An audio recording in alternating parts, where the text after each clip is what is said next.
मातृभूमि मातृभाषारे ममता जा हृदय जनमी नाही ताकू जेबे ज्ञानी गणरे गणिबा अज्ञान रहिबे काहि।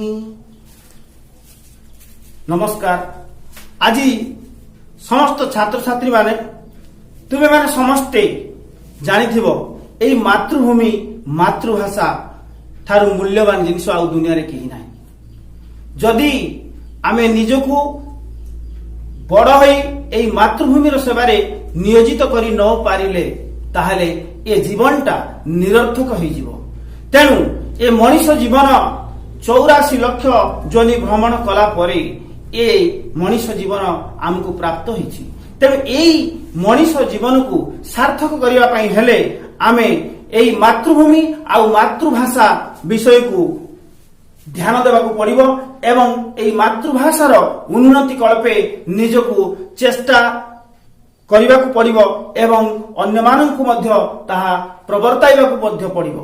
कारण आज रो दुनिया रे जो इंग्रेज शासन समय रे जेतेबेले एई लोक माने मातृभाषा को हीनमान्यता मणिले तांको पाखरे एई मातृभाषार जड़ता प्रकाशित होला सेतेबेले कतिपय लेखक कतिपय कविंक मनरे खेद बा दुख सृष्टि हेतिला। आउ सेई खेद सृष्टि हेतिबा गणन्य कवि होउछंती जणे गंगाधर मेहेर जहांकर जन्म होइतिला बरगड़ जिलार बरपाली ठाणे 1862 मसीहा एक तंतुबाय तंती जो जाति रे तंती थिले सेई तंती कूलरे से जन्म ग्रहण करथिले। हेले मध्य तांको मध्य जो जातीय चेतना थिला से जातीय चेतना अन्य माने खूब कतिपय लोकंक निकट रे परिदृश्यमान होई थाए। तेणु सी जेतेबेले एई ओडिया मानक मध्य रे मातृभाषा रो हीनमान्यता परिलक्षित कले जेतेबेले सेतेबेले सी कोन कले ना एई सुप्त जाति को जागृत करिबा पई सोईथिबा निदर उठेई दबा पई सी रचना करथिले एक कविता जहार ना होउची उद्बोधन। आज विषय होउची एई उद्बोधन। एई उद्बोधन कविता को आमे आज पाठ करिबा। अष्टम श्रेणी कक्षा रे थिला। इति पूर्वरु मु आपण माननकु जे वृक्ष महात्म्य जगन्नाथ दासंकर एक वीडियो मु करिथिली एवं समस्ते ताको बहुत आदर सहित ग्रहण करछंती एवं बहुत मतामत मध्य मो पाखକୁ आसीची एई जली ट्यूटोरियल माध्यम रे। तो मु सेति पई कि आपण मानक पई प्रस्तुत करूची एई उद्बोधन मोर द्वितीय चेष्टा। एई उद्बोधन कविता को आशा करूची मु एई उद्बोधन कविताटी तुमर हृदय को स्पर्श करिवो निश्चित। तेणु एई जो गंगाधर मेहेर तांकर श्रेष्ठ कृति गुलिक होउची इंदुमती, प्रणयवल्लरी, तपस्विनी, अर्घ्यथाली, कृषक संगीत, कीचकवध, उत्कल लक्ष्मी एमिति अनेक अनेक लेखा तांकर रहिची। सेति मध्य रे तांकर रचना ने प्रकृति प्राणता आ देश प्रीति एई सृष्टि होउची तार चिर जाजल्यमान। तेणु सी जेतेबेले एई लोकमानक मुखरे सी देखिले जे मातृभाषार हीनमान्यता लोकमानकु ग्रास करिगलानी। लोक माने आउ ओडिया भाषा को भलो पाउ नाहंती। समस्ते से इंग्रजी भाषा को आपणी नउछंती। तेणु से पाश्चात्य भाषा को आदर नैथिबा पाठक मानक मनरे निजस्व मातृभाषार प्रीति उद्बोधन माने उद्बोधित करिबा पई तांको जागृत करिबा पई तांको मनरे एक सुप्त भावनार जागृत शक्ति जगाई देबा पई से प्रचेष्टा करे एवं लेखिले एई उद्बोधन कविता। तेणु एई जो उद्बोधन कविता को लेखा माध्यम रे सी कोन कले ना सी कहउचंती मनीष होउची सबुठारु शक्तिशाली। केमिति ना जदि हाथी गोटे बलशाली गोटे सिंह होउची बलशाली हेई पारे आउ ताकू जदि जी कौशल प्रयोग करके आयत्त करि पारे सी बलशाली नुहे कि नहीं। ତେଣୁ ସେଇ କଥାର ସେ ଜବାବ ଦେଇଛନ୍ତି, ଏଠି ଶିଖାଇ ଦେଇଛନ୍ତି ଯେ ଯେମିତି ଆମ ଭିତରେ ଗୋଟେ କଥା ନାହିଁ ଯେ ସ୍ୱୟମେବ ମୃଗେନ୍ଦ୍ରତା। ସ୍ୱୟମେବ ମୃଗେନ୍ଦ୍ରତା ମାନେ କଣ? ମୃଗେନ୍ଦ୍ର, ମୃଗ ମାନଙ୍କ ଭିତରେ ଯେ ଇନ୍ଦ୍ର, ଆଉ ତା ଭିତରେ ଯୋଉ ଭାବନା ଥାଏ ତାକୁ କହେ ମୃଗେନ୍ଦ୍ରତା। ଯେମିତି ଗୋଟେ ସିଂହ ତାର ରାଜା ହେବା ପାଇଁ ତାକୁ ତାର ଅଭିଷେକର ଆବଶ୍ୟକତା ପଡେ ନାହିଁ, ସିଏ ନିଜର ପ୍ରାକୃତିକ ଗୁଣ ଦୃଷ୍ଟିରୁ, ତାର ବଳ ଦୃଷ୍ଟିରୁ ସିଏ ରାଜା ହେବାର ଯୋଗ୍ୟ ହୋଇଥାଏ। ଠିକ ସେମିତି ମଣିଷ ହଉଛି ସୃଷ୍ଟିର ଶ୍ରେଷ୍ଠ ଜୀବ। ତା ଭିତରେ ଯୋଉ ମାନେ ସୁପ୍ତ ଶକ୍ତି ଅଛି, ସେଇ ସୁପ୍ତ ଶକ୍ତିକୁ ଜାଗ୍ରତ କରିବାକୁ ପଡିବ, ତାକୁ ଏଇ ବାହାରକୁ ଆସିବାକୁ ପଡିବ, ତାକୁ ଦେଖେଇ ଦେବାକୁ ପଡିବ ଯେ ତୁମ ଭିତରେ ଏଇ ଶକ୍ତି ଅଛି, ତୁମେ କାହିଁକି ଏମିତି ଶୋଇପଡୁଛ କାହିଁକି? ସେଥିପାଇଁ ପ୍ରତ୍ୟେକ ମଣିଷ ମନରେ ଏଇ ଯୋଉ ଗୋଟେ ବାରୁଦ ଗଦାରେ ଯେମିତି ନିଆଁ ଟିକେ ଲଗେଇଦେଲେ ସେ ବାରୁଦ ଗଦା ଯେମିତି ନିଆଁ ବାହାରେ, ସେମିତି ଏଇ ହୀନମାନ୍ୟତା ମନେ କରୁଥିବା, ଅଳସ୍ୱାମୀ କର୍ମଠ ହେଇଯାଇଥିବା ମାତୃଭାଷା ହୀନ ଏଇ ବ୍ୟକ୍ତି ମାନଙ୍କ ମନରେ ଗୋଟେ ଭାବନାର ଉଦ୍ରେକ କରିବା ପାଇଁ ସିଏ ରଚନା କଲେ ଏଇ ଉଦ୍ବୋଧନ କବିତା। ତେଣୁ ସେ କହୁଛନ୍ତି ଏଇ କବିତା ମାଧ୍ୟମରେ ଶକ୍ତିବାନ କେବେ ନ୍ୟୁନ ହୋଇ ବସେ ନାହିଁ। ତୁମେ ମାନେ ସମସ୍ତେ ହଉଛ ଗୋଟେ ଗୋଟେ ଶକ୍ତି ପୁଞ୍ଜ। ତୁମ ଭିତରେ ଏକ ବିଶାଳ ଶକ୍ତି ପୁଞ୍ଜ ରହିଛି, ଯୋଉଟାକୁ ତୁମେ ଆଜି ଭୁଲି ଯାଇଛ। ତେଣୁ ଏଇ ପରିପ୍ରେକ୍ଷୀରେ ଗୋଟେ ଛୋଟିଆ କଥା ମନେ ପଡୁଛି, ସେଦିନ ରାମଚନ୍ଦ୍ରଙ୍କୁ ଯେତେବେଳେ ହନୁମାନ ଯେତେବେଳେ କହିଲେ ଯଥା ଆଜ୍ଞା ପ୍ରଭୁ, ଯାଅ ତୁମେ ଲଙ୍କାରେ ସୀତାଙ୍କୁ ଠାବ କରିବ। ଇଏ ତ ହନୁମାନ ତ ହଉଛନ୍ତି ରାମ ଭକ୍ତ, ତେଣୁ ସିଏ କଣ କଲେ ନା ଯଥା ଆଜ୍ଞା ପ୍ରଭୁ କହିଦେଇକି ଚାଲିଗଲେ। କିନ୍ତୁ ଦେଖୁଛନ୍ତି ଏତେ ବଡ ସମୁଦ୍ରକୁ ମୁଁ କେମିତି ମାନେ ଯାଇକି ଲଙ୍ଘନ କରିବି, ଲଙ୍କାକୁ କେମିତି ପହଞ୍ଚିବି? ବୁଦ୍ଧି ବାଟ ଆଉ ତାଙ୍କର ହଜି ଯାଇଛି, ସିଏ କିଛି କରିପାରୁନାହାନ୍ତି। ତାଙ୍କର ମାର୍ଗଦର୍ଶନ କରିବା ପାଇଁ ସେ ଯେତେବେଳେ ଡାକିଛନ୍ତି ସୂର୍ଯ୍ୟଦେବଙ୍କୁ, ସୂର୍ଯ୍ୟଦେବ ସେଇଠି ତାଙ୍କୁ ମନେ ପକାଇ ଦଉଛନ୍ତି, ଆରେ ହନୁମାନ ତୁମର କଣ ମନେ ନାହିଁ, ମତେ ଯିଏ ଗିଳି ଦେଇଥିଲା ଦିନେ ଏ ସୃଷ୍ଟିକୁ ଅନ୍ଧକାରରେ ମାନେ ପକେଇ ଦେଇଥିଲା ଦିନେ, ସମସ୍ତଙ୍କ ମନରେ ନିଦ ହଜେଇ ଦେଇଥିଲା ଦିନେ, ତୁମେ ସେଇ ହନୁମାନ ତ? ଆଉ ତମ ଏଇ ବଳବୀର୍ଯ୍ୟ ତମକୁ ମାଲୁମ ନାହିଁ? ସାଙ୍ଗେ ସାଙ୍ଗେ ତାଙ୍କର ବଳବୀର୍ଯ୍ୟ କଥା ମନେ ପଡିଛି ଏବଂ ଜୟ ଶ୍ରୀରାମ କହିକିରି ସେ ଉଠିଛନ୍ତି ହୁଙ୍କାର ଦେଇକିରି ଏବଂ ଲଙ୍କାକୁ ଯାଇକି ପହଞ୍ଚନ୍ତି ଗୋଟେ ଇଏରେ। ତ ଠିକ ସେମିତି ଏଇ ଉଦ୍ୟମହୀନ ଜଡତା ପରିଲକ୍ଷିତ ହେଉଥିବା ପ୍ରତ୍ୟେକ ମାତୃଭାଷାର ମଣିଷ ମାନଙ୍କୁ ସଚେତନ କରିବା ପାଇଁ ଏଇ ଗଙ୍ଗାଧର ମେହେରଙ୍କର ଏଇ ଉଦ୍ବୋଧନ କବିତା ଯଥେଷ୍ଟ ଅପରିହାର୍ଯ୍ୟ। ତେଣୁ ସିଏ ପ୍ରଥମେ ଏଇ ଲୋକମାନଙ୍କୁ କେମିତି ସଜାଗ କରିବା ପାଇଁ ଛୋଟ ଛୋଟ ଉଦାହରଣ ମାଧ୍ୟମରେ ସେ କଣ କରୁଛନ୍ତି ନା ପକ୍ଷୀ, ମଧୁମକ୍ଷିକା, ମହୁମାଛି ଆଉ ପିମ୍ପୁଡି, ଏଇଭଳି ଛୋଟ ଛୋଟ ଜୀବ ମାନେ ପ୍ରାକୃତିକ ପରିବେଶରେ ଆମେ ସମସ୍ତେ ଦେଖିଥାଉ। ଆମକୁ ସେମାନଙ୍କର ଗୁଣ ପରିଲକ୍ଷିତ ହୋଇଥାଏ, ଆମେ ଜାଣିଛୁ ତାଙ୍କୁ ଭଲ ଭାବରେ। ତେଣୁ ସେଇମାନଙ୍କ ଉଦାହରଣ ଦେଇକି ଯଦି ସେଟା କୁହାଯାଏ ତାହେଲେ ସେଇଟା ଜୀବନ୍ତ ହେଇ ଉଠିବ ବୋଲି ସେ ସେଇମାନଙ୍କୁ ଉଦାହରଣ ଦେଇକି କହିଛନ୍ତି ଏଇ ଲୋକମାନଙ୍କୁ ବୁଝେଇବା ପାଇଁ। ତେଣୁ ସେ କହୁଛନ୍ତି କଣ ନା ଏମିତି କବିତାଟିକୁ ମୁଁ ପ୍ରଥମେ ଆବୃତ୍ତି କରୁଛି, ତାପରେ ମୁଁ ତାକୁ ବିଶ୍ଳେଷଣ କରିବି, ବୁଝେଇବି।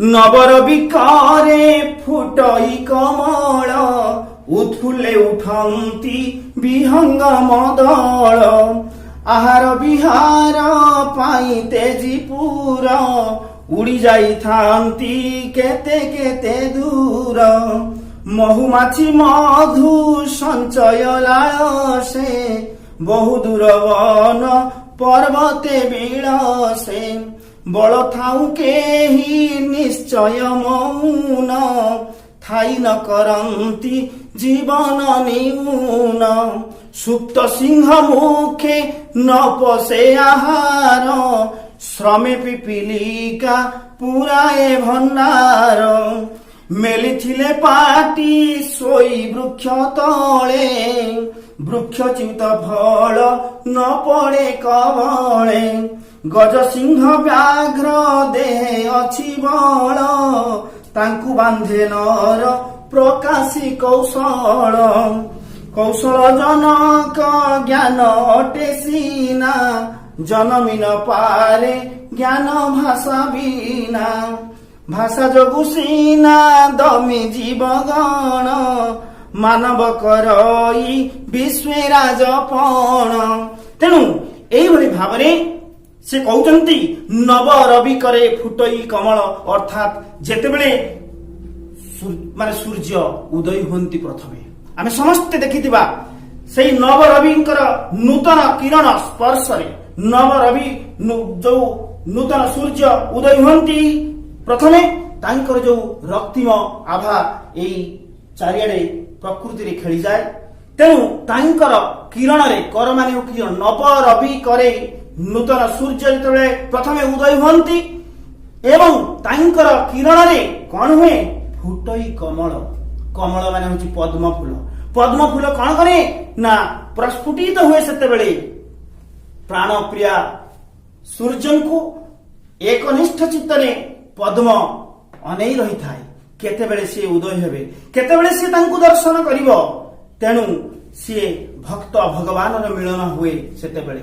ତେଣୁ ସେ କହୁଛନ୍ତି ଉତ୍ଫୁଲ୍ଲେ ଉଠନ୍ତି ବିହଙ୍ଗମ ଦଳ, ଉତ୍ଫୁଲ୍ଲିତ ହେଇ ଉଠନ୍ତି ଚେଁ ଚାଁ କିଚିରି ମିଚିରି ଶବ୍ଦ ପକ୍ଷୀ ମାନଙ୍କର ରାବ ଚାରିଆଡେ ହେଉଛି। ଉତ୍ଫୁଲ୍ଲେ ଉଠନ୍ତି ପକ୍ଷୀମାନେ କଣ କରନ୍ତି ଆନନ୍ଦରେ ଉତ୍ଫୁଲ୍ଲିତ ହେଇ ଉଠନ୍ତି। ଆହାର ବିହାର ପାଇଁ ତେଜି ପୁର ଉଡି ଯାଇଥାନ୍ତି କେତେ କେତେ ଦୂର। ଆହାର ବିହାର ନିମନ୍ତେ ସେମାନେ କଣ କରନ୍ତି ନା ଉଡି ଯାଆନ୍ତି ତାଙ୍କର ପିଲାମାନଙ୍କ ପାଇଁ ଖାଦ୍ୟ ସଂଗ୍ରହ କରିବା ପାଇଁ। ତେଣୁ କେତେ କେତେ ଦୂରକୁ ଉଡି ଯାଆନ୍ତି ସେମାନଙ୍କ ପିଲାମାନଙ୍କ ପାଇଁ ଖାଦ୍ୟ ସଂଗ୍ରହ କରିବା ପାଇଁ। ତେଣୁ ସେମାନେ ଆସି କଣ କରନ୍ତି ନା ଉଡି ଯାଇଥାନ୍ତି କେତେ କେତେ ଦୂର, ସେଥିପାଇଁ କହୁଛନ୍ତି। ଆଉ ସେଇ ବିଷୟରେ ସେ କହୁଛନ୍ତି କଣ ଛୋଟ ମଧୁମକ୍ଷିକା ବା ମହୁମାଛି କେମିତି ତାର କାର୍ଯ୍ୟ ଜାରି ରଖିଥାଏ। ସେ କହୁଛନ୍ତି ମହୁମାଛି ମଧୁ ସଞ୍ଚୟ ଲାଳସେ ବହୁ ଦୂର ବନ ପର୍ବତେ ବିଳସେ। ମହୁମାଛି କଣ କରେ ନା ମଧୁ ସଞ୍ଚୟ ଲାଳସାରେ ସେ କଣ କରେ ବହୁ ଦୂର ପର୍ବତକୁ ଚାଲିଯାଏ ଯୋଉଠି ଫୁଲ ଫୁଟିଥାଏ। ସେଇ ଫୁଲ ଉଡିକି ସେ କଣ କରେ ମଧୁ ସଞ୍ଚୟ କରେ। ଆଉ ଗୋଟେ ପିଲାମାନେ ତୁମେ ସମସ୍ତେ ଜାଣିଥିବ ଯୋଉ ମଧୁମକ୍ଷିକା କଣ କରେ ନା ସେ ମଧୁ ସଞ୍ଚୟ କରେ। ଯାହା ତ ଖାଏ ତା ପିଲାମାନଙ୍କୁ ଯାହା ଖୁଆଏ କିନ୍ତୁ ସେଇ ଯୋଉ ବଳକା ମହୁକୁ ସେ ରଖିଥାଏ କାହା ପାଇଁ ଏଇ ମଣିଷ ମାନଙ୍କ ପାଇଁ, ଏଇ ଆମ ମାନଙ୍କ ପାଇଁ। ତେଣୁ ଚିନ୍ତା କର ସେ ମହୁମାଛି କଥା। ସିଏ କେମିତି ମାନେ କର୍ମତତ୍ପର ହେଇକିରି ସକାଳ ହେଲେ ସିଏ କେବେ ସେଜରେ ଶୁଏ ନାହିଁ ଆମ ଭଳିଆ। ଆମେ ଏବେ ମଧ୍ୟ କଣ କରୁଛେ ନା ବହୁତ ଡେରି ପର୍ଯ୍ୟନ୍ତ ବହୁତ ପିଲାମାନେ ଆଜି ଶୋଇ ଯାଉଛନ୍ତି। ତେଣୁ ସେଇମାନେ ଜାଗ୍ରତ ହେବା ଦରକାର। ମହୁମାଛି ଠାରୁ ଆମେ ସେଇ ଗୁଣ ଶିକ୍ଷା କରିବା ଦରକାର। କାରଣ ମହୁମାଛି ସକାଳ ହେଲେ ସେ କେବେ ପକ୍ଷୀ ମହୁମାଛି ଏଇମାନଙ୍କୁ ଉଦାହରଣ ଦଉଛି ଆମେ ସମସ୍ତେ ଦେଖୁଛେ। ତେଣୁ ପ୍ରକୃତି କବି ଗଙ୍ଗାଧର ମେହେର ବୋଲି କୁହାଯାଏ। ସେ ପ୍ରକୃତିକୁ ତନ୍ନ ତନ୍ନ କରିକି ପ୍ରକୃତିରେ ଜୀବନ ଦେଇକିରି ସିଏ ରଙ୍ଗ ଦେଇକିରି ଲେଖନ୍ତି ବୋଲି ତାଙ୍କୁ ରଙ୍ଗାଜୀବ ମଧ୍ୟ କୁହାଯାଏ। ରଙ୍ଗାଜୀବ ଗଙ୍ଗାଧର ମେହେର ବୋଲି କୁହାଯାଏ। ତେଣୁ ସେ କହୁଛନ୍ତି ବଳ ଥାଉ କେହି ନିଶ୍ଚୟ ମୌନ ଥାଇ ନ କରନ୍ତି ଜୀବନ ନିଉନ। ବଳ ଥାଉ କେହି ନିଶ୍ଚୟ ମୌନ। ତେଣୁ ବଳ ଯାହାର ଅଛି ସେ ନିଶ୍ଚୟ ମୌନ ହେଇକି ବସିବା ଉଚିତ ନୁହେଁ, କାରଣ ସେ ବଳଶାଳୀ। ତେଣୁ ସେ କହୁଛନ୍ତି ଯେ ବଳ ଥାଉ ଥାଉ ନିଜକୁ କେହି ନ୍ୟୁନ ମନେ କରିବା ଉଚିତ ହେବ ନାହିଁ। ତେଣୁ ସେ କହୁଛନ୍ତି ଆଉ ଇଏ କହୁଛନ୍ତି କଣ ସୁପ୍ତ ସିଂହ ମୁଖେ ନ ପଶେ ଆହାର ଶ୍ରମେ ପିପିଲିକା ପୁରାଏ ଭଣ୍ଡାର। ସୁପ୍ତ ସିଂହ ମୁଖେ ନ ପଶେ ଆହାର ଶ୍ରମେ ପିପିଲିକା ପୁରାଏ ଭଣ୍ଡାର। ସେ କହୁଛନ୍ତି କଣ ସିଂହ ହଉଛି ବଳଶାଳୀ ପଶୁ, କିନ୍ତୁ ଯଦି ବଳଶାଳୀ ପଶୁ ହେଇକିରି ସେ ଧୀରେ କି ଶୋଇ ରହେ ନ ହିଁ ସୁପ୍ତ ସିଂହ ସେ ପ୍ରବିଶନ୍ତି ମୁଖେ ମୃଗା। ଗୋଟେ ସଂସ୍କୃତରେ ଅଛି ଉଦ୍ୟମାନ ହିଁ ସିଦ୍ଧନ୍ତି କାର୍ଯ୍ୟାଣୀ ନ ମନ ରଖେଇ ନ ହିଁ ସୁପ୍ତ ସିଂହସ୍ୟ ପ୍ରବିଶନ୍ତି ମୁଖେ ମୃଗା। ତେଣୁ ସେ କହୁଛନ୍ତି ଯେ ସୁପ୍ତ ସିଂହ ମୁଖେ ନ ପଶେ ଆହାର ଶ୍ରମେ ପିପିଲିକା ପୁରାଏ ଭଣ୍ଡାର। ଅର୍ଥାତ୍ ସେ କହୁଛନ୍ତି ଯେ ସିଂହ ଗୋଟେ ବଳଶାଳୀ ପଶୁ, ଜଙ୍ଗଲର ରାଜା ସିଏ, ଯଦି ସିଏ ଶୋଇ ରହେ ତାହେଲେ ତା ପାଟିକୁ ଆପେ ଆପେ ଖାଦ୍ୟ ପଶିଯିବ ନାହିଁ। ସେଥିପାଇଁ ତାକୁ ପ୍ରଯତ୍ନ କରିବାକୁ ପଡିବ, ତାକୁ ଚେଷ୍ଟା କରିବାକୁ ପଡିବ ଏବଂ ପରିଶ୍ରମ କରି ସେ ଖାଦ୍ୟ ହାସଲ କରିବାକୁ ପଡିବ ତାକୁ। ତେଣୁ ସେ କହୁଛନ୍ତି କଣ ନା ଶ୍ରମେ ପିପିଲିକା ପୁରାଏ ଭଣ୍ଡାର। ଦେଖନ୍ତୁ ପିପିଲିକା ହଉଛି ଗୋଟେ କ୍ଷୁଦ୍ର ଜୀବ, ପିମ୍ପୁଡି। ସେ ପିମ୍ପୁଡି ଠାରୁ ଆମେ ବହୁତ କିଛି ଶିଖିବାର ଅଛି। ପିମ୍ପୁଡିଟି କଣ କରେ ନା ଯେତେବେଳେ ବର୍ଷା ଋତୁ ଆଗମନ ହବ, ବର୍ଷାରେ ସିଏ ଖାଦ୍ୟ ମାନେ ସଂଗ୍ରହ କରିବାକୁ ଯାଇପାରିବ ନାହିଁ। ସେଥିପାଇଁ ତା ପୂର୍ବରୁ କେତେ ସଜାଗ, କେତେ କର୍ମତତ୍ପରତା ତା ନିକଟରେ ମାନେ ଶିଖିବାର ଅଛି ଆମକୁ। ତେଣୁ ସେ ପରିଶ୍ରମ କରି ତାର ଖାଦ୍ୟ ଭଣ୍ଡାରକୁ ଭର୍ତ୍ତି କରି ରଖିଥାଏ ବର୍ଷା ଋତୁ ଆଗମନ ହେବା ପୂର୍ବରୁ। ତେଣୁ ସେ କେତେ ସଚେତନ। ତାପରେ ଆଉ ଗୋଟେ କଥା ବି ଆମେ ଜାଣିଥିବା, ପିମ୍ପୁଡି ମାନେ ଗୋଟେ ଶୃଙ୍ଖଳିତ ଜୀବ ସବୁଠାରୁ। ତାମାନେ ଗୋଟେ ଇଂଲିଶରେ ଗୋଟେ କ୍ଲାସରେ ଅଛି, 7 କ୍ଲାସରେ ନା କୋଉ କ୍ଲାସରେ ଅଛି ମୁଁ ମନେ ପଡୁନି ଠିକ ସେ। ତ ସେଇ ପିମ୍ପୁଡି ମାନଙ୍କ ବିଷୟରେ ତାଙ୍କର ଯୋଉ ଶୃଙ୍ଖଳା, ସେଇ ଶୃଙ୍ଖଳା ଜ୍ଞାନ ବିଷୟରେ ଅଛି ସବୁ, ତୁମେ ମାନେ ସବୁ ଜାଣିଥିବ। ତେଣୁ ସେ ସେଇଥିପାଇଁ କହୁଛନ୍ତି କଣ ନା ସୁପ୍ତ ସିଂହ ମୁଖେ ନ ପଶେ ଆହାର ଶ୍ରମେ ପିପିଲିକା ପୁରାଏ ଭଣ୍ଡାର। ତେଣୁ ହେ ଉଦ୍ୟମହୀନ ଜଡତା ପ୍ରଦର୍ଶନ କରୁଥିବା ମଣିଷ ମାନେ, ତୁମେ ମାନେ କାହିଁକି ଶୋଇପଡୁଛ? ତୁମ ନିକଟରେ ଶତ ସିଂହର ବଳ ଅଛି, ଯୋଉ ବଳ ପାଇଁ ତମେ କଣ କରିବ ନା ଏ ପୃଥିବୀକୁ ମଧ୍ୟ ଦହରାଇ ଦେଇ ପାରିବାର ଶକ୍ତି ତୁମର ଅଛି। ତେଣୁ ସେଇ ସୁପ୍ତ ସିଂହକୁ ତୁମେ ଜାଗ୍ରତ କର, ତୁମର ସୁପ୍ତ ଶକ୍ତିକୁ ଜାଗ୍ରତ। ତେଣୁ ସେ କହୁଛନ୍ତି କଣ ନା କଳ କୌଶଳରେ ଯଦି ଆମେ କର୍ମ କରିବା ତାହେଲେ କେହି ଉପବାସରେ କେତେବେଳେ ରହିବାକୁ ପଡିବ ନାହିଁ କାହାରିକୁ। ତେଣୁ ସେ କହୁଛନ୍ତି ଯେ ଦୁନିଆର ପ୍ରତ୍ୟେକ ବଳଶାଳୀ ଜୀବ ନିଜ ନିଜର ପେଟକୁ ଭର୍ତ୍ତି କରିବା ପାଇଁ ବା ଖାଦ୍ୟ ପାଇଁ ସେମାନେ କଣ କରନ୍ତି ନା କର୍ମତତ୍ପର ହୋଇ ପଡନ୍ତି। ତେଣୁ ବିଭିନ୍ନ କଳକୌଶଳ ପ୍ରୟୋଗ କରି ସେମାନେ ଖାଦ୍ୟ ଜୀବିକା ଆହରଣ କରନ୍ତି। ତେଣୁ ଯଦି ସିଂହ ବଳଶାଳୀ ପଶୁ, ସିଏ ଯଦି କଣ କରେ ନା ତାର ପରିଶ୍ରମ ନ କରି ସିଏ ଯଦି ଶୋଇ ରହେ, ତେବେ ସେଇ ସୁପ୍ତ ସିଂହ ବଳଶାଳୀ ପଶୁ ହେଲେ ମଧ୍ୟ ତା ପାଖକୁ ଖାଦ୍ୟ ଆପେ ଆପେ ପଶି ଯାଇ ପାରିବ ନାହିଁ। ସେଥିପାଇଁ ତାକୁ ଦରକାର ପ୍ରଯତ୍ନ, ନିରନ୍ତର ଭାବରେ କାର୍ଯ୍ୟ କରିବାକୁ ପଡିବ ତାକୁ। ତେଣୁ ସେଥିପାଇଁ ସେ କହୁଛନ୍ତି ତାକୁ ଇଏ କରିଦେଇକି, ଆରେ ତୁମେ ମାନେ ସବୁ ଦେଖୁନ କାହିଁକି ଏଇ ପିପିଲିକା ଗୋଟେ ଛୋଟ ଜୀବଟିଏ, କ୍ଷୁଦ୍ର କୀଟଟିଏ ସିଏ, କିନ୍ତୁ ସେ କେମିତି ତାର କର୍ମତତ୍ପରତା ବଳରେ ସେ କେମିତି ତାର ଭଣ୍ଡାରକୁ ପୂର୍ଣ୍ଣ କରିକି ସାଇତି ରଖିଥାଏ। ବର୍ଷା ଋତୁର ଆଗମନ ହେବା ପୂର୍ବରୁ ସିଏ କର୍ମତତ୍ପରତା ଦ୍ୱାରା ସେ ତାର ଖାଦ୍ୟ ଭଣ୍ଡାରକୁ ସାଇତି ରଖିଥାଏ।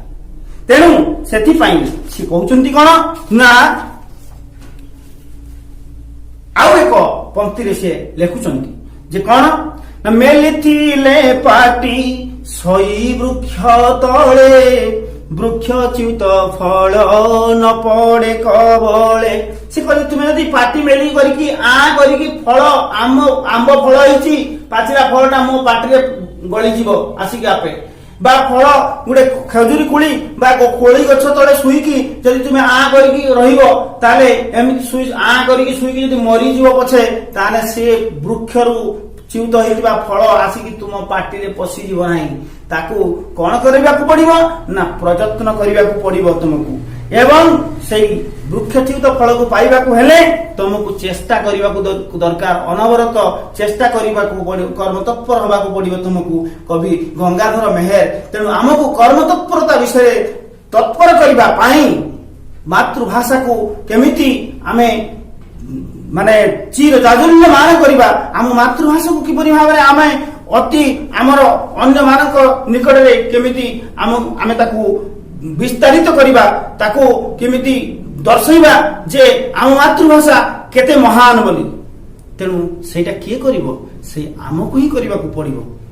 ଯଦି ବଥ ସିନା ବଥାଏ କିନ୍ତୁ ଆବୁ କାହାର ବଥାଏ ନାହିଁ, ଗୋଟେ କଥାରେ ଅଛି, 10ମ ଶ୍ରେଣୀ ସାହିତ୍ୟ ବହିରେ ଆମେ ପଢିବା, ବଥ ସିନା ବଥାଏ ଆବୁ କାହାର ବଥାଏ ନାହିଁ, କାରଣ ଆମ ମାତୃଭାଷାକୁ ଯଦି ଆମକୁ ମାନେ ମାନେ କଣ କରିବାକୁ ପଡିବ ନା ଉଚ୍ଚ ହେବାକୁ କରିବା ଯଦି ଆମେ ତାହେଲେ ଆମକୁ ହିଁ କରିବାକୁ ପଡିବ କାରଣ ଆମେ ଆମର ମାତୃଭୂମି ଆମର ମାତୃଭାଷା ହଉଛି ଆମର ଏକାନ୍ତ ପରିଚୟ ସେଥିପାଇଁ ନିଜ ପରିଚୟକୁ ସୃଷ୍ଟି କରିବା ନିଜର ଦାୟିତ୍ୱ ଆମେ ନିଜର ପରିଚୟ ନିଜେ ସୃଷ୍ଟି କରିବା ଦରକାର ତେଣୁ ଏ କଥା ତୁମେ ମାନେ ବୁଝୁନ କାହିଁକି ଏ କଥା ଗଙ୍ଗାଧର ମେହେର ତାଙ୍କର ନିଜ ଅନ୍ତରରେ ଯୋଉ ଦୁଃଖ ପ୍ରକାଶ କରିଛନ୍ତି ଏବଂ ଆମମାନଙ୍କ ଭିତରେ ଏଇଭଳି ଏକ ପ୍ରୟାସ ଦେଖିକି ବ୍ୟର୍ଥ ବିଫଳ ପ୍ରୟାସ ଦେଖିକି ସେ କଣ କରୁଛନ୍ତି ଆମକୁ ଟିକେ ଚେଙ୍କେଇ ଦେବା ପାଇଁ ଚାହୁଁଛନ୍ତି ତେଣୁ ସେ କହୁଛନ୍ତି ଯେ ଦୁର୍ବଳ ଭାଷା ନେଇକି କେହି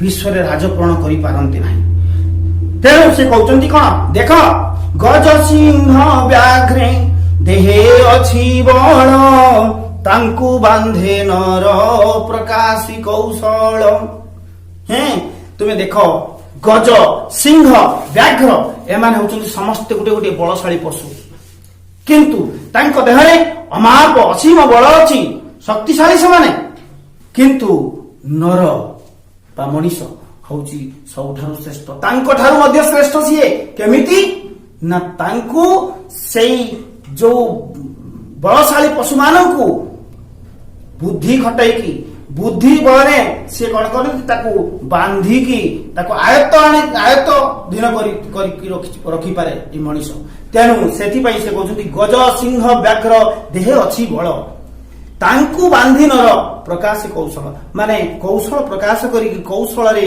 ଚାତୁରୀରେ ସେ କଣ କରେ ନା ତାକୁ ଆୟତ୍ତ କରିପାରେ ସେଇ ବଳଶାଳୀ ପଶୁକୁ ତେଣୁ ମଣିଷ ହଉଛି ସେଥିପାଇଁ ଶ୍ରେଷ୍ଠ ତେଣୁ ସେ କଣ କରେ ନା ସେଇ କୌଶଳ ଜନକ ଜ୍ଞାନକୁ ତୁମେ ପ୍ରଥମେ ଆୟତ୍ତ କରିବାକୁ ପଡିବ ଶିଖିବାକୁ ପଡିବ ତୁମକୁ ସେଥିପାଇଁ କହୁଛନ୍ତି ପରପଦରେ କୌଶଳ ଜନକ ଜ୍ଞାନ ଅଟେ ସିନା ଜନମି ନ ପାରେ ଜ୍ଞାନ ଭାଷା ବିନା ସେ କୌଶଳ ଜନକ ଭାଷାକୁ ତୁମକୁ ଆୟତ୍ତ କରିବାକୁ ପଡିବ କାହିଁକି ନା ସେ କହୁଛନ୍ତି ଏଇ କୌଶଳ ଜନକ ଜ୍ଞାନ ସିନା ଅଟେ ସେ ଜ୍ଞାନଟାକ ତୁମ ଦେହରେ ଯଦି ନଥିବ ତାହେଲେ ତୁମେ ସେ ଜ୍ଞାନର ଉପଯୋଗ କରିବ କୋଉଠି କାହା ପାଖରେ ଉପଯୋଗ କରିବ କାହାକୁ ତୁମେ ଉଜ୍ଜୀବିତ କରିବ ତେଣୁ କୌଶଳ ଜନକ ଜ୍ଞାନ ଅଟେ ସିନା ଜନମି ନପାରେ ଜ୍ଞାନ ଭାଷା ବିନା ସେ ଜ୍ଞାନଟା ଜନ୍ମ ଭାଷା ଆମେ ଯଦି ଭାଷା ନ କହିପାରିବା ଆମକୁ ଯଦି ଓଡିଆ ଭାଷା ମାଲୁମ ନଥିବ ଆମେ ଓଡିଆ ଭାଷାରେ ଦକ୍ଷ ଯଦି ହେଇ ନ ଉଠିବା ତାହେଲେ ଆମେ ଅନ୍ୟକୁ ବୁଝେଇବା କଣ ଅନ୍ୟକୁ କହିବା କଣ ତେଣୁ ଭାଷା ହଉଛି ମାନେ ଭାବର ଆଦାନ ପ୍ରଦାନ କରିବାର କୌଶଳ ହଉଛି ଭାଷା ଯିଏ ଯେତେ ଭାଷା ଚାତୁରୀରେ ସେ ଯେତେବେଳେ ତାର ଭାଷାର ଚାତୁର୍ଯ୍ୟ ଯେତେ ଜଣା ଅଛି ସେ କଣ କରେ ନା ସେ କୌଶଳରେ ସମସ୍ତଙ୍କୁ ଆୟତ୍ତ କରିଦେଇପାରେ ତେଣୁ ସେ କହୁଛନ୍ତି ସେଥିପାଇଁ କୌଶଳ ଜନକ ଜ୍ଞାନ ଅଟେ ସିନା ଜନମି ନ ପାରେ ଜ୍ଞାନ ଭାଷା ବିନା ତେଣୁ ସେ କହୁଛନ୍ତି ଭାଷା ଯୋଗୁ ସିନା ଦମି ଜୀବ ଗଣ ମାନବ କରଇ ବିଶ୍ୱେ ରାଜପଣ ତେଣୁ ସେ କହୁଛନ୍ତି କଣ ଭାଷା ଯୋଗୁ ସିନା ଦମି ଜୀବଗଣ ଏଇ ଭାଷା ତୁମେ ଦେଖିଥିବ ସର୍କସରେ ଦେଖିବ ହାତୀଟା ତ କେଡେ ବଡ ଜୀବଟା ଆଉ ମଣିଷ କେଡେ ଛୋଟ ତା ତୁଳନାରେ କିନ୍ତୁ ସେ ହାତୀକୁ ଯାହା କହୁଛି ସେ ଯେମିତି ଠାରୁଛି ତା ଭାଷା ସିଏ ବୁଝି ଯାଉଛି ଏବଂ ସିଏ କହୁଛି ମୋ ମାଲିକ ମତେ କହୁଛି ଏଇଠି ମାଡିକି ଏମିତି ଯିବୁ ବୋଲି ତେଣୁ ସିଏ କଣ କରୁଛି ନା ସେ ସର୍କସରେ ସିଏ ଯାହା କହୁଛି ତାର ଭାଷା ବୁଝିକି ସିଏ କଣ କରୁଛି ନା ଚାଲୁଛି ତେଣୁ ସିଏ ସେଥିପାଇଁ କହୁଛନ୍ତି କଣ ଯେ କୌଶଳ ଜନକ ଜ୍ଞାନ ଅଟେ ସିନା ସେ କୌଶଳ ଯଦି ଆମକୁ ଜଣାଅଛି ସେ ଜ୍ଞାନ ଯଦି ଆମକୁ ଜଣାଅଛି ତାହେଲେ କଣ ହବ ତେଣୁ ସେ କହୁଛନ୍ତି ଜନମି ନ ପାରେ ଜ୍ଞାନ ଭାଷା ବିନା ସେଇ ଭାଷା ବିନା ସେ ଜ୍ଞାନ ଜଣା ପଡିବ ନାହିଁ ତେଣୁ ସେ କହୁଛନ୍ତି କଣ ଭାଷା ଯୋଗୁ ସିନା ଦମି ଜୀବ ଗଣ ମାନବ କରଇ ବିଶ୍ୱେ ରାଜପଣ ମଣିଷ ଜନ୍ମ ହଉଛି ସୃଷ୍ଟିର ସର୍ବଶ୍ରେଷ୍ଠ ଜୀବ ମଣିଷକୁ କୁହାଯାଏ କାହିଁକି ନା ତାର ଆହାର ନିଦ୍ରା ଭୟ ମୈଥୁନ ଏତେ ବି ନଆଣା ପଶୁ ବି ସମାନ ଦେଖ ତୁମେ ବି ଆହାର କରୁଛ ପଶୁ ବି ଆହାର କରୁଛି ଭୟ ତୁମର ବି ଅଛି ପଶୁଠାରେ ମଧ୍ୟ ଅଛି ନିଦ୍ରା ପଶୁ ବି ଯାଉଛି ଆଉ ତୁମେ ବି ନିଦ୍ରା ହେଇଛ ମୈଥୁନ ମାନେ କଣ ନା ଜନ୍ମ କରିବା ଛୁଆ ଜନ୍ମ କରିବାର କାପାସିଟି ତୁମର ବି ଅଛି ପଶୁ ମାନଙ୍କର ମଧ୍ୟ ଅଛି, କିନ୍ତୁ ତୁମେ କିପରି ଶ୍ରେଷ୍ଠ ହେଲ? ତେଣୁ ଆହାର ଭୟ ନିଦ୍ରା ମୈଥୁନ ଏତେ ବି ନରାଣା ପଶୁ ବି ସମାନ। ଯଦି ଆହାର ଭୟ ନିଦ୍ରା ମୈଥୁନ ଏଇ ଚାରିଟା ଯଦି ରହିବ ତାହେଲେ ପଶୁର ସମାନ ହେଇଯିବ। ତୁମେ ଶ୍ରେଷ୍ଠ କେମିତି ହେବ ନା ସେଥିପାଇଁ ସେ କହୁଛନ୍ତି ଯେ ଭାଷା ଯୋଗୁ ସିନା ଦମି ଜୀବଗଣ ମାନବ କରେଇ ବିଶ୍ୱ ରାଜପଣ। ଏଇ ଭାଷାର କୌଶଳ, ଭାଷାର ଜ୍ଞାନ, ଭାଷାର ଚାତୁରୀ କଣ କରୁଛି ନା ମଣିଷ ଆଜି ବିଶ୍ୱରେ ରାଜପଣ ଆଜି ପାଇଛି। ବିଶ୍ୱରେ ଆଜି ରାଜ କରୁଛି ମଣିଷ। କାହିଁକି ନା ସେ କୌଶଳଜନକ ଜ୍ଞାନ ତାର ଜଣା ଅଛି ବୋଲି ତାକୁ। ତେଣୁ ସେଠି ସେ କହୁଛନ୍ତି କଣ, ସେଇ ଭାଷା ନେଇକି ପୁଣି ଆଉ ଥରେ କହୁଛନ୍ତି ସେଇ ଗଙ୍ଗାଧର ମେହେର କଣ ନା ଯା ଭାଷା ଦୁର୍ବଳା ସେ ନିଶ୍ଚୟ ଅଧମ କାହିଁ ହେବ ଆନେ ପ୍ରତିଯୋଗେ କ୍ଷମ। ସେ କହୁଛି ଯାହାର ଭାଷା ଦୁର୍ବଳ ସେ କଣ, ସେ ନିଶ୍ଚୟ ହଉଛି ଅଧମରେ ପରିଗଣିତ ହୁଏ। ଉତ୍ତମ ଆଉ ଅଧମ। ତେଣୁ ଯାହାର ଭାଷା ଦୁର୍ବଳ ସେ କଣ କରୁଛି ନା ଅଧମ ବ୍ୟକ୍ତି ଭାବରେ ଏଠି ପରିଗଣିତ ହେଇଥାଏ। ତେଣୁ ସେ କହୁଛନ୍ତି କଣ ନା କାହିଁ ହେବ ଆମେ ପ୍ରତିଯୋଗୀକ୍ଷମ। ଯେତେବେଳେ ପ୍ରତିଯୋଗିତା କରିବା ସେ ପ୍ରତିଯୋଗିତାରେ ସକ୍ଷମ ହେଇପାରିବ କେତେବେଳେ? ସିଏ ଯଦି ତାର ଦୁର୍ବଳ ଭାଷା ସିଏ ଜାଣିନି, ନିଜର ମାତୃଭାଷାକୁ କହିବାର କୌଶଳ, ମାତୃଭାଷାକୁ ମାନେ ତାକୁ ଆୟତ୍ତ କରିବାର କୌଶଳ ଯଦି ତାକୁ ଜଣା ନାହିଁ, ସେ ବିଶ୍ୱରେ ରାଜପଣ କେମିତି କରିବ? ତେଣୁ ସେଇଟା ହଉଛି ଆମର ନିଶ୍ଚିତ ଭାବରେ ଦରକାର ଅଛି। ତେଣୁ ସେ କହୁଛନ୍ତି କଣ ନା ସେ କହୁଛନ୍ତି ଯୋଉମାନେ ଜ୍ଞାନୀ ସେମାନେ ହଉଛନ୍ତି ନିରନ୍ତର ଭାବରେ କୌଶଳୀ। କାରଣ ଯଥେଷ୍ଟ ଭାଷା ଜ୍ଞାନ ଯଦି ନଥିବ ସିଏ ଜ୍ଞାନୀ ଗଣରେ ଗଣିତ ହେଇପାରିବ ନାହିଁ, ଗଣା ଯାଇପାରିବ ନାହିଁ। ତେଣୁ ବଳଶାଳୀ ଯଦି ମୂକ ହେଇଥାଏ, ସେ ଯଦି କଥା କହି ନ ପାରେ, ତେବେ ସେ କେବେ ହେଲେ ବିଶ୍ୱରେ ରାଜପଣ କରିପାରିବ ନାହିଁ। ତେଣୁ ସେ କହୁଛନ୍ତି କଣ, ସେଇଥିପାଇଁ ଭାଷା ବିହୀନ ଶକ୍ତିଶାଳୀ ମୂକ ଜୀବଗଣ ଆଜି ଭାଷା ଅଭିଜ୍ଞ ମାନବ ନିକଟରେ ପଦାନତ ହୋଇ ପଡି ରହିଛନ୍ତି। ତେଣୁ ସେଥିପାଇଁ ସେ କହୁଛନ୍ତି ସେଇମାନେ ଅଧମ ଯେଉଁମାନଙ୍କର ଭାଷା ଜ୍ଞାନ ନାହିଁ। ଆଉ ସେଥିପାଇଁ କଣ ହବ ନା ସେ କହୁଛନ୍ତି ଉଚ୍ଚ ଭାଷୀ ଲୋକେ ତାକୁ ନିଚ ଗଣି ଉଚ୍ଚ ସମାଜରେ ହୁଅନ୍ତି ଅଗ୍ରଣୀ। ଯୋଉମାନେ ଉଚ୍ଚ ଭାଷାଭାଷୀ ଲୋକ, ଆମର ପ୍ରତିବେଶୀ ମାନେ ବା ପଡୋଶୀ ମାନେ, ପ୍ରତିବେଶୀର ଅର୍ଥ ହଉଛି ପଡୋଶୀ। ଆମର ରହିଛି ଆମର ପଶ୍ଚିମବଙ୍ଗ, ତାପରେ ଆନ୍ଧ୍ରପ୍ରଦେଶ, ଏମିତି ମାନେ ଆମର ଚତୁଃପାର୍ଶ୍ୱରେ ଅନେକ ପ୍ରତିବେଶୀ ଯୋଉମାନେ ଅଛନ୍ତି ବା କରୁଛନ୍ତି। ତେଣୁ ଉଚ୍ଚ ଭାଷୀ ଲୋକମାନେ ତାକୁ କଣ କରିବେ, ତାକୁ ନିଚ ପଦରେ ଗଣିବେ। ଯଦି ତୁମେ ଭାଷା ଜ୍ଞାନ ନଥିବ, ଭାଷା ଜ୍ଞାନୀ ହେଇନଥିବ, ନିଜର ସ୍ୱରୂପକୁ ନିଜେ ପ୍ରକଟ କରିପାରୁନଥିବ, ତମକୁ ଯଦି କେହି ପଚାରେ ତମେ ଆମେରିକା ଯାଇଥିବ ଆଉ ଜଗନ୍ନାଥଙ୍କ ବିଷୟରେ ତୁମକୁ ଯଦି ପଚାରନ୍ତି ଆଉ ତୁମେ ଯଦି କହି ନ ପାର, ସେଇଠି ତୁମେ ଫେଲିୟର ହେଇଯିବ। ମାନେ ସେଇଠି ତୁମର ମାନେ ଯୋଉ ଓଡିଆ ତୁମେ ଆଉ ଜଗନ୍ନାଥ ଦେଶର ଲୋକ ବୋଲି ତୁମର ପରିଚୟ ତୁମେ ସାବ୍ୟସ୍ତ କରିପାରିବ ନାହିଁ। ସେମାନେ ତୁମକୁ ନିଚ ବୋଲି ଗଣିବେ। ତେଣୁ ସେ କହୁଛନ୍ତି ଯେ ଉଚ୍ଚ ଭାଷୀ ଲୋକେ ତାକୁ ନିଚ ଗଣି। ତମେ ଉଚ୍ଚ ଭାଷୀ ଯୋଉମାନେ ଅଛନ୍ତି ସେମାନେ ତୁମକୁ କଣ କରିବେ ନା ନିଚକୁ ନିଚ ବୋଲି ଗଣନା କରିବେ ତୁମକୁ। ଆଉ ଉଚ୍ଚ ସମାଜରେ ସେମାନେ କଣ ହେବେ, ସେମାନେ ଅଗ୍ରଗଣ୍ୟ ଭୂମିକା ଲିଭେଇବେ। ତେଣୁ ଯିଏ ନର, ସେ କହୁଛନ୍ତି ଯେ ନର ନ ବୁଝେ ମାନ ଅପମାନ ନୁହଁକି ସେହୁ ପଶୁର ସମାନ।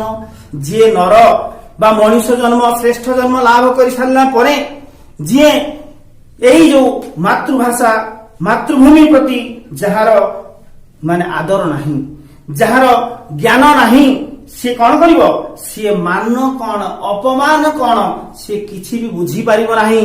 ତା ନିକଟରେ ସେ ସବୁ ନିରର୍ଥକ ମୂଲ୍ୟହୀନ। ତେଣୁ ସିଏ କଣ ପଶୁର ସମାନ ନୁହେଁ। ଆଉ ପଶୁ କାହାକୁ କୁହାଯିବ? ବିବେକ ଜ୍ଞାନ ମଣିଷର ଅଛି। ତେଣୁ ଏଇ ବିବେକ ଜ୍ଞାନକୁ ଯଦି ଆମେ ଜାଗ୍ରତ କରି ନ ପାରୁ, ତାହେଲେ ସେଇ ଆହାର ଭୟ ନିଦ୍ରା ମୈଥୁନ ଏତେ ବି ନରାଣା ପଶୁ ବି ସମାନା, ଯୋଉ କଥା କୁହାଯାଇଛି ସଂସ୍କୃତରେ। ସେଇଭଳି ଆମେ ଏକ ଅଧମ ବା ପଶୁ ହିସାବରେ ପରିଗଣିତ ହେଇ ଉଠିବୁ।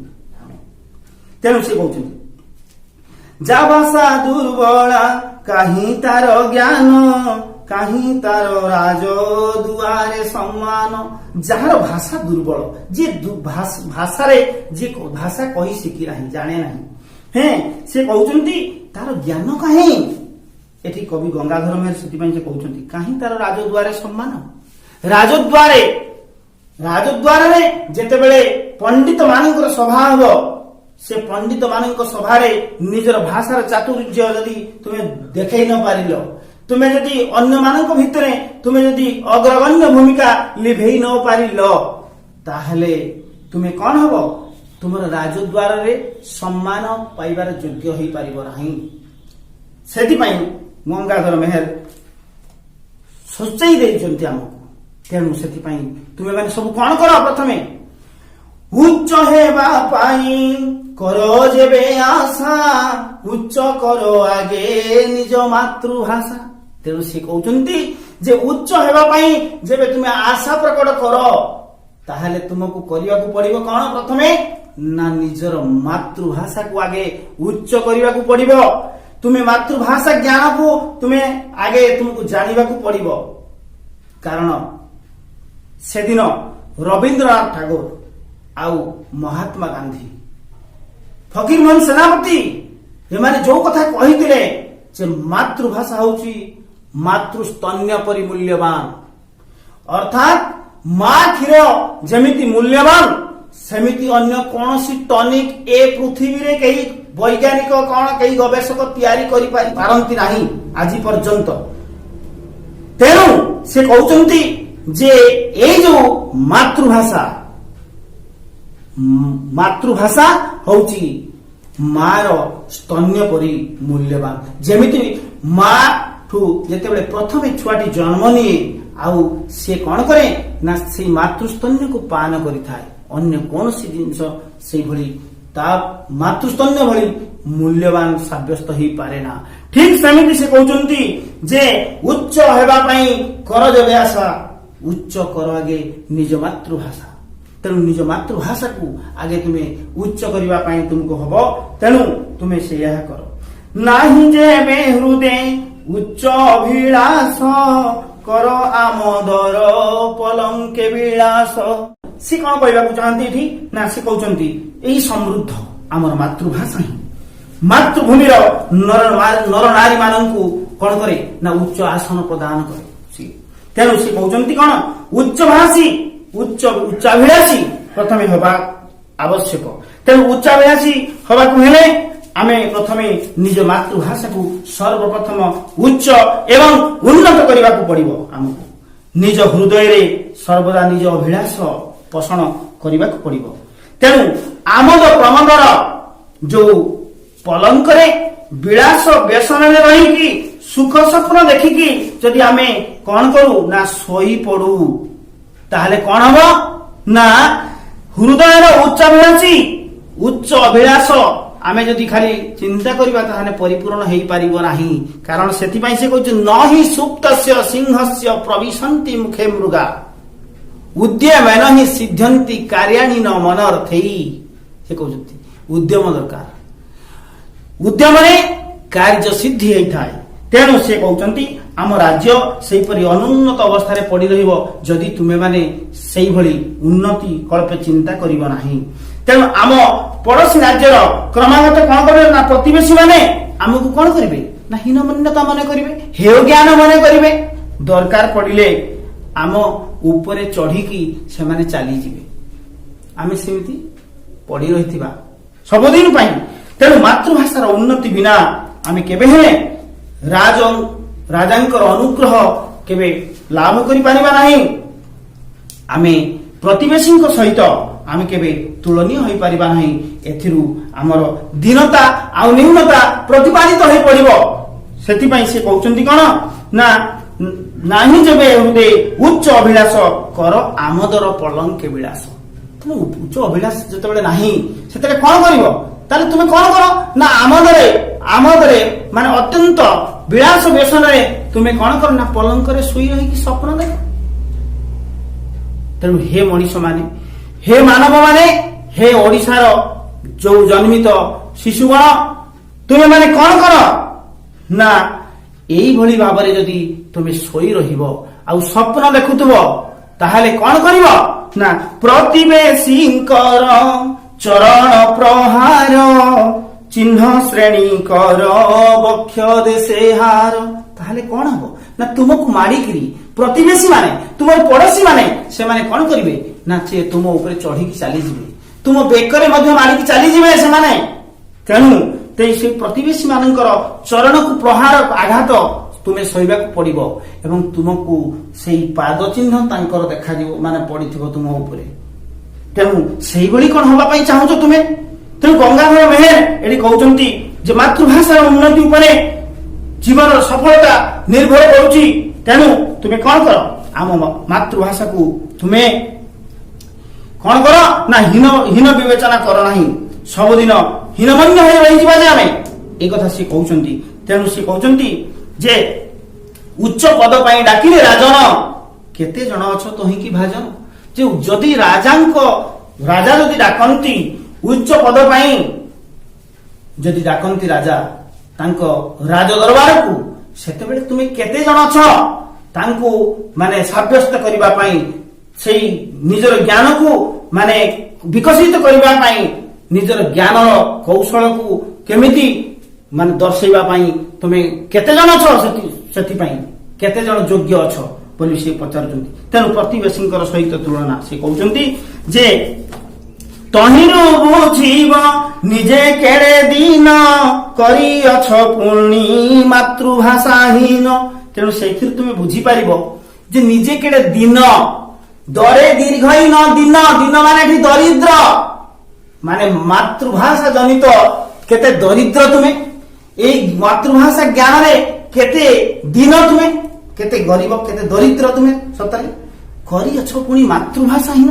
ତେଣୁ ତୁମେ ମାତୃଭାଷାକୁ ହୀନମାନ୍ୟତା ମନେ କରୁଛ, ଯିଏକି ନିଜର ମା ଠାରୁ ଯୋଉ ମାନେ ଭାଷା ଆମେ ପ୍ରଥମେ କୁଆଁ କୁଆଁ ଶବ୍ଦ, ସେଇ ମାର ଶବ୍ଦ, ମାକୁ ଯେତେବେଳେ ମାନେ ସେଇ ମାତୃଭାଷାକୁ ଯେତେବେଳେ ଆମେ ଉଜ୍ଜୀବିତ କରିବାକୁ ଚାହୁଁ, ସେଇ ମାତୃଭାଷା ଆମେ ମା ପାଖରୁ ଯେତେବେଳେ ଶିଖୁ ପ୍ରଥମେ, ସେଇ ମାତୃଭାଷାକୁ ଆମେ କଣ ମାନେ ହୀନମାନ୍ୟତା ମନେ କରିବା। ତେଣୁ ଆଜି ତୁମେ କାହିଁକି ଶୋଇ ପଡୁଛ, କାହିଁକି ତୁମେ ପାଶ୍ଚାତ୍ୟ ଶିକ୍ଷାରେ ଶିକ୍ଷିତ ହେଇକି ନିଜର ମାତୃଭାଷାକୁ ଏତେ ହୀନ, ଏତେ ନ୍ୟୁନ ମନେ କରୁଛ? ଯିଏ ମାତୃଭାଷା କହୁଛି ତାକୁ କାହିଁକି ତୁମେ ହୀନମାନ୍ୟତା ମନେ କରୁଛ? ସେଇଥିପାଇଁ ସେ କହୁଛନ୍ତି ଯେ ମାତୃଭାଷା ପୋଥି ଛୁଇଁବାକୁ କରେ ଅନ୍ୟ କେଉଁ ଜାତି ଲଜ୍ଜାବୋଧ କରେ।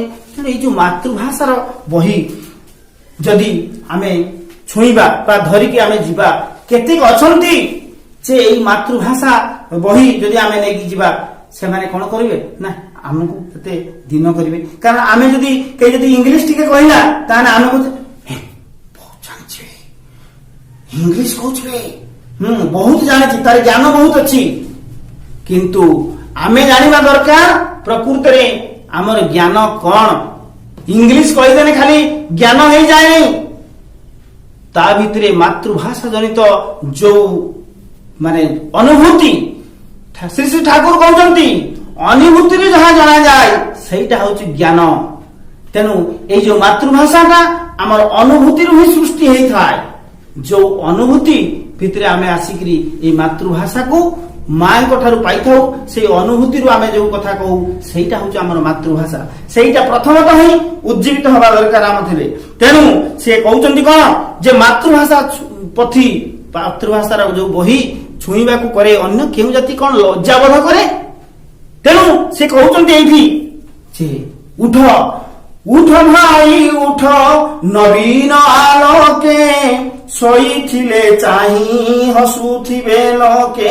ତେଣୁ ହେ ବ୍ୟକ୍ତି ମାନେ, ହେ ଶିକ୍ଷିତ ସମାଜ, ଯୋଉମାନେ କି ପାଶ୍ଚାତ୍ୟ ଶିକ୍ଷାକୁ ମାନେ ଆଶ୍ରୟ କରିକି ମାତୃଭାଷାକୁ ହୀନମାନ୍ୟତା ମନେ କରୁଛ ତୁମେ, ତେଣୁ ସେଇମାନଙ୍କୁ ମୋର ଆହ୍ୱାନ, ତୁମେ କଣ କର ନା ଉଠ, ଜାଗ୍ରତ ହୁଅ, କଣ କର ନା ଆଜି ଏଇ ଆଜିର ସୂର୍ଯ୍ୟ ଆଲୋକରେ ଯୋଉ ନୂତନ ସୂର୍ଯ୍ୟ ଗୋଟେ ନୂତନ ଦିନ ଆରମ୍ଭ ହେଇଛି, ସେଇ ଏଇ ନବୀନ ଆଲୋକରେ ନିଜକୁ ଆଲୋକିତ କରି ତୁମେ କଣ କର ନା ଉଠ। ବର୍ତ୍ତମାନ ତନ୍ଦ୍ରା ତେଜି ନିଦ୍ରା ତେଜି ତୁମେ ଉଠି ପଡ। ଆଉ କଣ କର ନା ଯଦି ତୁମେ ଶୋଇଥିବ ତାହେଲେ ତମକୁ ଚାହିଁକି ଏଇ ଲୋକମାନେ କଣ କରୁଥିବେ ନା ନିନ୍ଦା କରୁଥିବେ, କୁତ୍ସାରଟନା କରୁଥିବେ ବା ତୁମକୁ ଛି ଛାକର କରୁଥିବେ।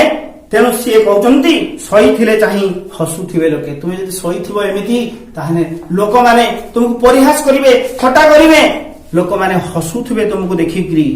ତେଣୁ ତୁମେ କଣ କର, ତୁମେ ସେ କଣ କହୁଛନ୍ତି ନା ଶୁଭ କର୍ମ ପଥେ ହୁଅ ଅଗ୍ରସର, ଚକ୍ଷୁ ମଳିବାକୁ ନାହିଁ ଅବସର। ତେଣୁ ଏଇ ଶୁଭ କର୍ମ ପଥରେ ତୁମେ ଅଗ୍ରସର ହେଇପଡ, ଆଗକୁ ବଢି ଚାଲ। ଚକ୍ଷୁ ମଳିବାକୁ ନାହିଁ ତୁମର ମାନେ ଆଉ ଚକ୍ଷୁ ମଳିକି ଆମେ ଅଳସ ଭାଙ୍ଗିକି ଏତେ କାମ କରିକି ଏତେ ବିଳମ୍ବ କରିକି ଆମେ କରିବା ଆବଶ୍ୟକତା ନାହିଁ। ତେଣୁ ସେ କହୁଛି ଚକ୍ଷୁ ମଳିବାକୁ ଆଉ ଅବସର ନାହିଁ ବା ସମୟ ନାହିଁ ଆମ ପାଖରେ। ତେଣୁ ମାତୃଭୂମି ମାତୃଭାଷାର ବଦନ, ଦୀପ୍ତ କର ଦେଇ ଧନ ଧ୍ୟାନ ମନ। ତେଣୁ ସେ କହୁଛନ୍ତି ମାତୃଭୂମି ମାତୃଭାଷାର ବଦନ, ଦୀପ୍ତ କର ଦେଇ ଧନ ଧ୍ୟାନ ମାନ, ଶୁଭ ପଥେ ବିଭୁ କରିବେ ମଙ୍ଗଳ, ଶୁଭ କର୍ମେ ହେବ ଜୀବନ ସଫଳ। ତେଣୁ ସେ କହୁଛନ୍ତି କଣ ନା ସେ କହୁଛନ୍ତି ଆମ ମାତୃଭାଷାକୁ ଯଦି ଆମେ ହୀନ ବିବେଚନା କରିବା ତାହେଲେ କଣ ହବ, ଆମେ ସବୁଦିନ ପାଇଁ ଆମେ ନିଜେ ହୀନ ହେଇ ପଡିବା, ସମସ୍ତେ ଆମକୁ ହୀନ ବୋଲି କହିବେ। ତେଣୁ ତୁମେ ଯଦି ଉଚ୍ଚ ଅଭିଳାଷୀ ହେବାକୁ ଚାହ ତୁମେ କଣ କରିବାକୁ ପଡିବ ନା ଆମ ମାତୃଭାଷାକୁ, ଯୋଉ ମାତୃଭାଷାରେ ଯୋଉ ବହି ଅଛି ବା ପୁସ୍ତକ ଅଛି, ପୋଥି ଅଛି, ବିଦ୍ୟା ଅଛି, ସେଇଟାକ କଣ ନା ଆମେ ତାର ପ୍ରଶଂସାରେ ଆମେ ଶତମୁଖ ହେଇ ଉଠିବା ଉଚିତ। ଆଉ ଆମ ଭାଷାଗତ ସମୃଦ୍ଧିର ନବୀନ ଆଲୋକରେ ଆମେ ଆଲୋକିତ ହେବା, ସୁପ୍ତ ହେଇ ଆମେ ଏମିତି ଶୋଇ ରହି ଆଉ ଲୋକହସା ହବା ନାହିଁ। ତେଣୁ ଗଙ୍ଗାଧର ମେହେର ଆମକୁ ଜାଗ୍ରତ ହେବା ପାଇଁ ପରାମର୍ଶ ଦେଇଛନ୍ତି। ଏଇ କବିତା ମାଧ୍ୟମରେ ଆମ ଆଲସ୍ୟ ଅପସରି ଯିବ। ଏହାର ସମୃଦ୍ଧି ନିମିତ୍ତ ଆମେ ଧନ ଧ୍ୟାନ ମାନ ଏସବୁକୁ କଣ କରିବି ନା ସବୁ ଉତ୍ସର୍ଗ କରିଦେବା। ଆସ ସମସ୍ତେ ଯେ ଶୁଭ କର୍ମ ପଥେ ବିଭୁ କରିବେ ମଙ୍ଗଳ। ସେଇ ବିଭୁ ମାନେ ହଉଛନ୍ତି ଭଗବାନ। ଭଗବାନ କଣ କରିବେ ନା ଶୁଭ ପଥରେ ଆମକୁ ମଙ୍ଗଳ ପ୍ରଦାନ କରିବେ। ଆଉ ଶୁଭ କର୍ମେ ହେବ ଜୀବନ ସଫଳ। ଏଇ ଶୁଭ କର୍ମ ଫଳରେ ଆମର ଜୀବନ ସଫଳ ହେଇ ଉଠିବ। ଆମେ ଜଣେ ସଫଳକାମୀ ବ୍ୟକ୍ତି ହେଇ ଉଠିବା ଏବଂ ଆମେ ସମସ୍ତେ ଆମ ମାତୃଭାଷାକୁ ଉଜ୍ଜୀବିତ କରିବା। ଏବଂ ସେଇ ଯୋଉ କଥା କହିଛନ୍ତି ଯେ ମାତୃଭୂମି ମାତୃଭାଷାରେ ମମତା, ଯାହୃଦେ ଜନମୀ ନାହିଁ, ତାକୁ ଯେବେ ଜ୍ଞାନୀ ଗଣରେ ଗଣିବା, ଅଜ୍ଞାନ ରହିବେ କାହିଁ। ଏହି କଥା କୁ ଆମେ ମନେ ପକେଇକି ଆମେ କଣ କରିବା, ଆଜି ଆସ ସମସ୍ତେ ଏହି ନବୀନ ଆଲୋକରେ ଶପଥ ନେବା। ଆମେ ଏହି ମାତୃଭାଷାର ଉନ୍ନତି କଳ୍ପେ ଆମେ ନିଜକୁ ସାବ୍ୟସ୍ତ କରିବା, ନିଜର ଜୀବନ ପଥକୁ ଆମେ ଉଦ୍ଦୀପ୍ତ କରି ଉଠିବା ଏବଂ ଆମେ ନିଜକୁ ଶ୍ରେଷ୍ଠ ବୋଲି ଆମେ ନିର୍ବାଚନ କରିବା। ଏବଂ ଏହି କାମନା ସହ ଆଜିର ଅଧ୍ୟାୟ ଏଇଠି ସମ୍ପୂର୍ଣ୍ଣ ହେଲା ଏହି ଉଦ୍ବୋଧନ। ତେଣୁ କବି ଗଙ୍ଗାଧର ମେହେର ଯୋଉ କଥା କହିଥିଲେ ସେ କଥାକୁ ଆମେ ସମସ୍ତେ ମନେ ରଖିବା। ଆମେ ହচ্ছে ଏଇ ଓଡିଶା ମାଟିରେ ଜନ୍ମ ହେଇଛୁ, ଏଇ ଓଡିଶା ମାଟିର ଦାୟାଦ ଆମେ। ତେଣୁ ଓଡିଆ ଭାଷା ଆମର ମାତୃଭାଷା। ତେଣୁ ଏଇ ମାତୃଭାଷା ମାତୃଭୂମି ପ୍ରତି ଆମର କର୍ତ୍ତବ୍ୟବୋଧ ଅଛି, ଦାୟିତ୍ୱବୋଧ ଅଛି। ତୁମେ ମାନେ ଆଜି ହଉଛୁ ଛୋଟ ପିଲା। ତେଣୁ ତୁମର ଯୋଉ ପଞ୍ଚ ମହାଜୀବନ, ତୁମର ବ୍ୟକ୍ତିଗତ ଜୀବନ, ତୁମର ଦାମ୍ପତ୍ୟ ଜୀବନ, ତୁମର ପାରିବାରିକ ଜୀବନ, ତୁମର ସାମାଜିକ ଜୀବନ ଏବଂ ତୁମର ରାଷ୍ଟ୍ର ଜୀବନ ପରିବ୍ୟାପ୍ତ ହେଇ ଉଠିବ। ଏଥିରେ ତିଳେ ମାତ୍ର ସନ୍ଦେହର ଅବକାଶ ନାହିଁ। ଯଦି ଆମେ ଏଇ ଗଙ୍ଗାଧର ମେହେରଙ୍କର ଏଇ ଟିକିଏ କଥାକୁ ଏଇ ଉଦ୍ବୋଧନ କବିତା ମାଧ୍ୟମରେ ଆମେ ଯଦି ବୁଝିବା ତାହେଲେ ଆମ ଭିତରେ ଆମ ଦେହର ଶିରା ପ୍ରଶିରାରେ ରୋମ ଟାଙ୍କୁରି ଉଠିବ। ଆମ ଭିତରେ ଗୋଟେ ନୂତନ ଉଦ୍ଦୀପନା ସୃଷ୍ଟି ହେବ। ତେଣୁ ଆମେ କଣ କରିବା ନା ଏଇ ମାତୃଭାଷା ଆଉ ମାତୃଭୂମି ପାଇଁ ନିଜର ଜୀବନକୁ ମଧ୍ୟ ଉତ୍ସର୍ଗ କରିବା, ଏହି ଶପଥ କରିବା ଉଚିତ। ଆଜି এই বিষয়টির শিক্ষাদান সমাপ্ত হয়ে তেবে আসন্তু আজি এই বিষয়ের বর্তমান অভ্যাস কার্য যে অছি আমি সে অভ্যাস কার্য আলোচনা করিবা। দেখ প্রথমে 1 নম্বরে দেইছি আস कथबार्ता हेबा। क नंबर कहा किरणर स्पर्शरे पद्म फूल फुटी थाए ना नूतन सूर्यंक किरण रे पद्म फूल फुटी थाए। उद्बोधन कवितारे महुमाछी विषय रे कवि कौन कहिसंती? उद्बोधन कवितारे महुमाछी विषय रे कवि कहिसंती जे महुमाछी जेपरी मधु संग्रह उद्देश्य रे आलस्य परित्याग करी अगम्य बण पर्वत रे कौन करन ना विचरण करे, सेमिति आम देशवासी बल विक्रम थिबा सत्वे मध्य आलस्य परायण होई एक दयनीय अवस्था जीवन यापन करुचंती। तेणु एहा देखि कवि कौन करिसंती गंगाधर मेहर ना सेमानंकु कर्म तत्पर हेबा पई उद्बोधन उद्देश्य रे से कौन करिसंती एई कविताटी महुमाछीर उदाहरण देई बुझेइछंती। तेणु पिंपुड़ी ठारू आमर कौन शिखिबार अछि? पिंपुड़ी ठारू आमे एई गुण शिखिबा जे आगामी दिनर जो आवश्यकता अछि आमर सेई आवश्यकता को परिपूर्ण करिबा पई अनवरत परिश्रम करी खाद्य साइती रखिबा। एई कथा आमे पिंपुड़ी ठारू ही शिक्षा पाइथाउ। तापरे जातिर उन्नति साधन पई कवि कौन कहिसंती एठारे ना जातिर उन्नति उद्देश्य रे सर्वप्रथमे निज मातृभूमि एवं मातृभाषा को भल पाइबा दरकार। आउ एहा व्यतीत आमको एई मातृभूमि आउ मातृभाषा प्रति कर्मतत्पर होई कौन करिबा आलस्य त्याग करी बा पाई से परामर्श देइछंती। तापरे मातृभाषा प्रति छुईबाकू करे अन्य केउ जाति लज्जाबोध करे केउ मानकु लक्ष्य करी एहा कहा जाइछि ना ए माने होउछंती जेउ माने कि मातृभाषा को निंदा करंती सेही लोक मानक उद्देश्य रे एहा कहा जाइछि। तापरे 2 नंबर प्रश्न आस 2 बा 3टी वाक्य रे तळ प्रश्नर उत्तर लेखिबा। सोई रहितिबा सिंह की प्रकार असुविधा भोग करे ना लेखिबो जे सिंह होची जंगल रे रहुथिबा एक बलशाली पशु। जदि सिंह बलशाली पशु हेले मध्य ताकू कौन करने को पड़िबो ना प्रयत्न करने को पड़िबो चेष्टा करने को पड़िबो ताकू निजर आहार पाई।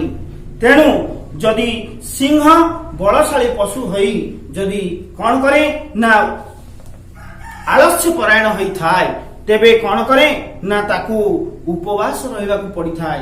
तेणु सी जेते शक्तिशाली हेले मध्य ता मुहरे आपे आपे आसी खाद्य पशिजीव नहीं। तेणु सी सोई रहितिबा सिंह एई प्रकार असुविधा भोग करे बोली एठारे कवि गंगाधर मेहर कहिसंती। तेणु से कहू निज ठारू अधिक बलशाली जंतु मानकु मनीष आयत्त करि पारिछि एहार कारण कौन ना निज ठारू अधिक बलशाली पशु मानकु मनीष तार ज्ञान एवं कौशल प्रयोग करी से कौन करिछि ना आयत्त करि पारिछि। कारण मनीष होउछि सृष्टिर श्रेष्ठ जीव से होउछि विवेकवान। तेणु से ज्ञानर कौशल को प्रयोग करि पारे सेथि पई से कौन करिछि ना निज ठारू अधिक बलशाली जंतु मानकु एई मनीष आयत्त करि पारिछि। मनीषर उन्नति सहित भाषार कि संपर्क रहिछि जे मनीषर उन्नति सहित एई भाषार एक गभीर संपर्क रहिछि जोटा कि कौन होछि ना जदि एई मनीष उपयुक्त भाषा ज्ञान रो अधिकारी हेई नथिबो बा व्यक्ति विशेष बल कल कौशल कलारे जदि सामर्थ्य प्रकाश करि पारिबो नाही तेबे कौन करिया पड़िबो ना मनीषर उन्नति हेई पारिबो नाही एवं तार भाषार उन्नति मध्य हेई पारिबो नाही।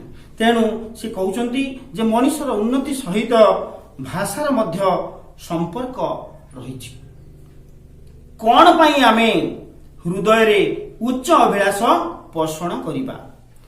ଯେ ଆମେ ପ୍ରଥମରୁ କହିଛନ୍ତି କବି ଗଙ୍ଗାଧର ମେହେରଙ୍କ ଉକ୍ତିରେ ଯେ ହୃଦୟରେ ଯଦି ମାତୃଭାଷା ପ୍ରତି ଆମର ସ୍ୱାଭିମାନ, ଆମର ସୁରକ୍ଷା ଆଉ ତାର ଉନ୍ନତି ପାଇଁ ଏଇ ଉଚ୍ଚ ଅଭିଳାଷ ପୋଷଣ ନ କରିବା, ତେବେ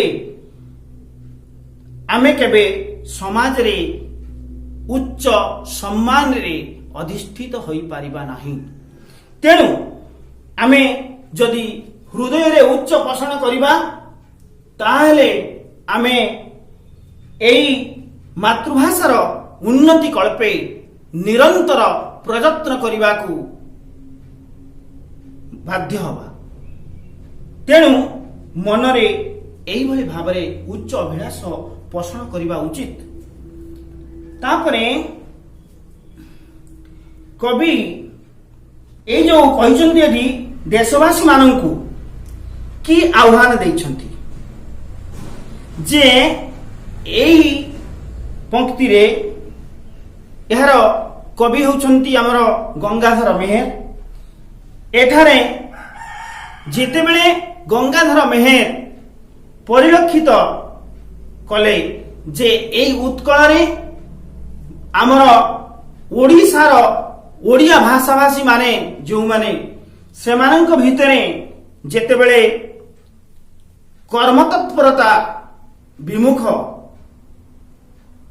ପ୍ରଦର୍ଶନ କଲେ, ସେ ଯେତେବେଳେ ଦେଖିଲେ ଏଇ ଉଦ୍ୟମହୀନ ମାତୃଭାଷାକୁ ହୀନମନ୍ୟ ପ୍ରକାଶ କରୁଛନ୍ତି, ତେଣୁ ସେଇମାନଙ୍କୁ କଣ କରିବା ନା ତାଙ୍କ ଦୁରାବସ୍ଥାକୁ ଦେଖି ଏଇ ମାତୃଭାଷା ମାତୃଭୂମି ପ୍ରତି ଭଲ ପାଇବା ଆଉ ତାର ଉନ୍ନତି କଳ୍ପେ ଏଇ ଯୋଉ ଉଦ୍ୟମହୀନ ଦେଶବାସୀଙ୍କ ମଧ୍ୟରେ ଗୋଟେ ଚେତନା ଜାଗ୍ରତ କରିବା ପାଇଁ କବି ଏଇଭଳି ଉକ୍ତି ପ୍ରୟୋଗ କରିଛନ୍ତି ବା ଦେଶବାସୀଙ୍କୁ ଏହି ଆହ୍ୱାନ ଦେଇଛନ୍ତି।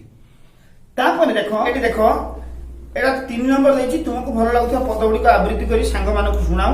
ଏଟା ତ ତୁମେ ଯୋଉଗୁଡାକ ଭଲ ମାତୃଭୂମି ମାତୃଭାଷାରେ ମମତା ଯା ହୃଦୟ ଜନମୀ ନାହିଁ, ତାକୁ ଯେବେ ଜ୍ଞାନୀ ଗଣରେ ଗଣିବା ଅଜ୍ଞାନ ରହିବେ କାହିଁ।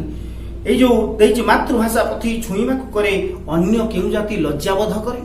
এইভଳି বিভিন্ন প্রকার অছি যে সুপ্ত সিংহ মুখে নপসে আহার শ্রমে পিপিলিকা পুরায়ে ভণ্ডার। এইভଳି যদি আমি এই মাতৃভাষা প্রীতি থিবা যদি গীত আমি গান করিবা, তাহলে আম মধ্যে গোটে মাতৃভাষা প্রতি যে ভাল পাইবা স্বতঃ জাগ্রত হব, এথিরে তিলে মাত্র সন্দেহর অবকাশ নাই। তেণু এইভଳି কিছু পদ্য পঙ্ক্তিকু তুমি মানে মুখস্থ করিব এবং নিজ সাংগମାନଙ୍କ আগে গাইব, নিজ স্কুলরে তাকু কোন করিব না গাইকি শুণাইব। যেতেবেলে আমার মানে ছুটি হচ্ছে, যেতেবেলে মানে সাধারণত শিশু মন্দিরে আমি দেখি থাও যে সেমানে কেমিতি মানে সেইগুলা গীত গুড়াক গাই থাকি, কাহিঁকি তা কারণ হচ্ছে ঠিক এইভଳି। তেণু আউ গোটে দেখ, আমি তল প্রশ্ন গুড়িক উত্তর 100 ରୁ 120 শব্দ মধ্যে লেখিবা যে দেখাইছি। জীবনকু সফল করিবা পাই কবি দেশবাসীଙ୍କୁ কি পরামর্শ প্রদান করিছন্তি। তো মাতৃভাষার উন্নতি নহলে জাতির উন্নতি আসিবা সম্ভব অসম্ভব, এই উক্তিটিকে উদাহরণ সহ বুঝাই লেখিবা। এই কবিতার নাম উদ্বোধন রখাଯିବାର কি যথার্থতা রয়েছে, এগুড়িক সবু লং কোশ্চেন অছি, টিকে বড় হব। তেণু প্রথমে ইয়াকু কেমিতি লেখিব মু তাকু সাধারণতঃ টিকে টিকে মু চুম্বকরে তুমকু মানে দর্শাউছি যে জীবনকু সফল করিবা পাই হ্যাঁ দেশবাসীଙ୍କୁ ଦେଇଥିବା ପରାମର୍ଶ ଗୁଡ଼ିକୁ ବର୍ଣ୍ଣନା କର। ପ୍ରଥମେ ଯୋଉ ଆମର କବି ଉଦ୍ବୋଧନ କବିତାର କବି ହେଉଛନ୍ତି କି ଗଙ୍ଗାଧର ମେହେର, ତାଙ୍କର ଜନ୍ମ, ତାଙ୍କର ଶ୍ରେଷ୍ଠ କୃତି, এই ସବୁ ଜିନିଷକୁ ଆଗେ ଆମେ ସମସ୍ତ ଜିନିଷକୁ ଆମେ ଲେଖିବା। ତାପରେ ସେ କେମିତି ଏଥିରେ যে জীবনର সাফল্য ব্যক্তির যে কর্ম উপরে কিপরি নির্ভর করিথায়, যে নূতন সূর্য কেমিতি উদয় হুঁতি, আউ তার পবন কেমিতি ক্রিয়াশীল হুয়ে সকাল মানে যেতবে হুয়ে, तो सेतेबेले क्रियाशील होई आउ पद्म केमती विकसित होइथाय सूर्यଙ୍କ सहित तांकर अनाबिल संपर्क रहिथाय तेणु प्रभातर मांगलिक गीत गाई गाई दल दल विहंग माने केमिति चेचा किचिर मिचिर शब्द करी उड़ी जाई थांती दूर दूर दूर दूर दूर को खाद्य आहरण करिबा पई खाद्य संचय करिबा पई खाद्य आनिकी तांको पिला मानकु मुठ मुखरे माने दाना दबा पई तो एई परिप्रेक्षी रे मधुमक्षिका कौन करे मधुमक्षिका मध्य कर्मतत्पर हो पड़े सी भी हूँ गोटे कर्मतत्पर जीव ता विषय टिके लिखिब आउ जीवन कालर प्रति मुहूर्त कर्म न करी मौनता अवलंबन करे नहीं कही तेणु काहारी मूल्यवान जीवन को केबे न्यून होई न पारे तेणु सेइथिपई से कहउचंती जे बल थाउ केही निश्चय मौन थाई न करंती जीवन न्यून एई भली गुडे गुडे कोटेशन दबता धरे आउ जदि माने एई जो सिंह होउछ बलशाली पशु तेणु जीवन को सफल करबा पई हेले आमे बलशाली हेले मध्य जदि सिंह परि न होई आमे क्षुद्र पिपिलिका परि केमिति होबा पई चेष्टा करबा उचित से कथा सिंह आउ पिपिलिका मध्य वर्णना करिवो एवं सुंदर भाव में वर्णना कर सारिबा परे एई परिप्रेक्षी रे एई लेख माने मधुसूदन जो गंगाधर मेहरଙ୍କ लेखनी मनु निश्चित होईची सुप्त सिंह मुखे न पसे आहार श्रमे पिपिलिका पुराए भंडार केमिति ताकू लेखिबो आउ ये जो देची जे मातृभाषार सफलता ऊपर केमिति निर्भर करंती आमे जे ताकू गोटे आउ गोटे उदाहरण देखि लिखि परिबो जे गज सिंह व्याघ्रे देहे अछि बळ तांकु बांधेनर प्रकाशी कौशल केमिति मनीष होची सृष्टिर श्रेष्ठ जीव आउ ता निकटरे एई सब ज्ञानर माने भंडार परिपूर्ण होइकी अछि आउ सीए वर्तमान कोनची उद्यमहीन होई जायछि जड़ता परिलक्षित होउछि ता पाखरे तेनु ता भितरे कौन अच्छी गज सिंह व्याघ्र परी ता धरे बल अच्छी एवं सेई मानकु जी आयत्त करि पारे से होउछि मनीष तेणु सेई मनीष को आज कर्मतत्पर हबा पई जो देशवासी प्रति जो मातृभाषा प्रति हीनमान्यता मनुथिबा जो व्यक्ति मानक व्यक्ति विशेष मानकु दर्शाई देबा पई ये होउछि एक गंगाधर मेहरଙ୍କର एक चिंतान्वित आह्वान तेणु से विषय टिके लिखिबो तापरे आ गोटे इंपोर्टेंट प्रश्न जे मातृभाषार यदि उन्नति न हबो ताहले की असुविधा हबो आको उदाहरण सह केमिति लिखिबो ना जेमिति प्रथमे मु कहिली जे गंगाधर मेहर आउ तांकर कृति प्रथमे आमे सेटा लिखिबा तापरे जे केमिति भाषा दुर्बल थिबा लोकमानंकु समाज रे सम्मान रो माने अधिकारी होई पारंती नाही जा भाषा दुर्बला से निश्चय अधम काहि हेबो आने प्रतियोगीक्षम तेणु से कथा केमिति अन्य मानंकु माने केमिति आमे भाषा ज्ञान थाई कि केमिति आमे निजकु माने ज्ञानी गण रे गणित गणा ही थाउ हेला आउ बलशाली व्यक्ति मुख होइतिले केबे प्रगति पथर यात्री हेई पारेनी सेथि पई भाषा विहीन शक्तिशाली मुख जीवगण आज कोन करूचंती भाषा अभिज्ञ मानव निकटरे चिर पदानत होई परिछंती तेणु कवि गंगाधर मेहर सेई माननकु मातृभाषा रे दुर्बल व्यक्ति माननकु अधम पदवाच्य परिगणित करिछंती एवं सेमाने भाषा विज्ञानी मानक सहित केमिति प्रतियोगिता रे केबे हेले समकक्ष होई पारिबे नाही उच्च शिक्षित होई समाज रे अग्रगण्य भूमिका निर्वाह करुथिबा उच्च भाषाभाषी व्यक्ति माने जेउ माने हीन हेय नीच भाव रे विवेचना करिवे तेणु से कहउछंती जा भाषा दुर्बला से निश्चय अधम काहि हेबो आने प्रतियोगीक्षम तेणु तापरे से कहउछंती जे उच्च हेबा पई कर जेबे आशा उच्च कर आगे निज मातृभाषा केमिति आम मातृभाषार उन्नति उपरे आम जीवन सफलता निर्भर करुछि तेणु सेति पई आम मातृभाषा को जदि आमे हीनमान्यता मने करिबा सबुदिन आमे हीन होई रहि जिबा तेणु मातृभाषार उन्नति कल्पे आमे प्रथमे आमर चेष्टा को निरंतर जागृत करिबा आवश्यक सेति पई से कहउचंती मातृभाषार रचित पुस्तक प्रशंसा रे आमे सदमुख होई उठिबा दरकार काहेकि ना आम भाषागत समृद्धिर नवीन आलोक रे आमे आलोकित हवा दरकार सुप्त होई आमे लोकहस हवा उचित नुहे। आमे जागृत हेबा आम मातृभूमि मातृभाषार शुभ कर्म पथरे आमे अग्रसर हेबा। आउ कौन करिबा ना जातिगत भाषागत चिंता चेतना रे आमे आम मन को आलस्य मनरु आमर आलस्य अपसरी जीव देले। तेणु या द्वारा आमर जीवन पथ शुभप्रद हेबो एवं मातृभाषार गुणगान रे आम देशवासी जीवन सफल हो उठिबो। तेणु एई मातृभूमि मातृभाषार उन्नति को जीवन जदि आमे पण करिबा तेबे आम जीवन प्रगतिशील हो उठिबो एवं आम देशवासी जीवन सफल हो उठिबो। एथिरे तिले मात्र संदेहर अवकाश नहीं। ये कथा कौन करछन्ति ना ए जो उद्बोधन कवितार कवि गंगाधर मेहर जीवंत भाव में वर्णना करछन्ति। तेणु एई भली टिके माने हमर लॉन्ग क्वेश्चन जेतबे लेखिबा एई भली टिके टिके देइकरी भाषा ज्ञान शैली जदि टिके आमे उच्च करिबा ताहाले जे कोनोसी परीक्षक जेतबे आम खाताटा को देखिबे सेतबेले कोन हबो ना सिए मान देखिबे जे पिलाटा ठीक भाव में अध्ययन करिछि एवं मार्क्स निश्चित भाव में देबे। तापरे सरल भाषा रे बुझाई लिखिबा जोटा की कहिले हमर 5 नंबर आस सुप्त सिंह मुखे नपसे आहार श्रमे पिपीलिका पुराय भंडार। सुप्त सिंह मुखे नपसे आहार श्रमे पिपीलिका पुराय भंडार। सुप्त सिंह मुखे नपसे आहार सुप्त सिंह मुखे एमती लिखिबो सुप्त सिंह मुखे डट डट डट पुराय भंडार। सेमिति एटा जेतबे लिखिबो सेमिति लिखिबो उक्त पद्यांशटी आम पठित साहित्यिक बहिर अष्टम श्रेणी रे थिबा साहित्यिक बहिर उद्बोधन कवितारू आसीअछि। एई उद्बोधन कवितार कवि होचंती गंगाधर मेहेर।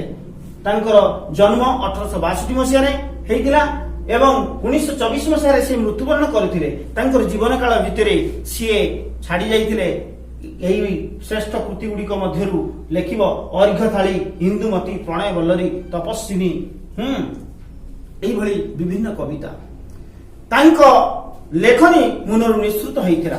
आउ एई जो लेखा हिची जे सुप्त सिंह मुखे नपसे आहार श्रमे पिपीलिका पुराय भंडार।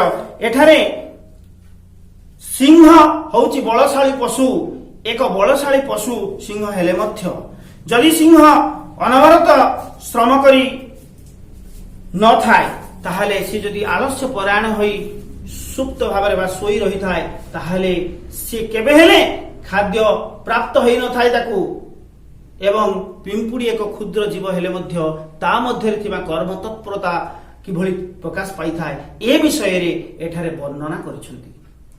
तापरे ताकू सरल भाषा रे हमें बुझेइबा जे सिंह होउची एक बलशाली पशु। सिंह बलशाली पशु हेले मध्य जदि सी आलस्य परायण होई कौन करे ना सोई रहे निजर खाद्य पाई जदि सी प्रयत्न न करे चेष्टा न करे ताहले तार पेट केबे पूरी न थाए। ठीक सेमिति आमे केबे हेले सिंह परि बलशाली पशु होई निजे एही भली प्रयत्नहीन मनीष भाव में निजको परिगणित करने अनुचित बोली एठारे वर्णना कर लिखिंट गंगाधर मेहेर। एवं द्वितीय से उदाहरण देइछंती जे श्रमे पिपीलिका पुराय भंडार अर्थात पिपीलिका सृष्टिर एक क्षुद्र जीवटी। तेणु सृष्टिर एक क्षुद्र जीवटी हेले मध्य पिंपुड़ी ठारे जे कर्म तत्परता रही थाए बा परिदृश्यमान होई थाए तेणु सही प्रकृति को अनुध्यान करी पिंपुड़ी ठारू आमे कर्म तत्परता किभली शिखिबा उचित। कारण पिंपुड़ी वर्षा ऋतुर आगमन पूर्वरु से कौन करे ना तार खाद्य भंडार को से पूर्ण करिबारे शत प्रयत्न करिथाय से।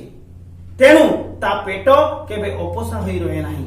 तेणु एई ठारे आमे कवि गंगाधर मेहेर एया कहबाकू चाहंती जे आमे बलशाली पशु सिंह परि न होई क्षुद्र जीव पिंपुड़ी परी हवा श्रेयस्कर हेब ए जीवन रे। सेथिपाई से उद्यमहीन अलसुआ लोक मानकू को उद्देश्य रे तांकर एई कविताटी निश्चित होईची।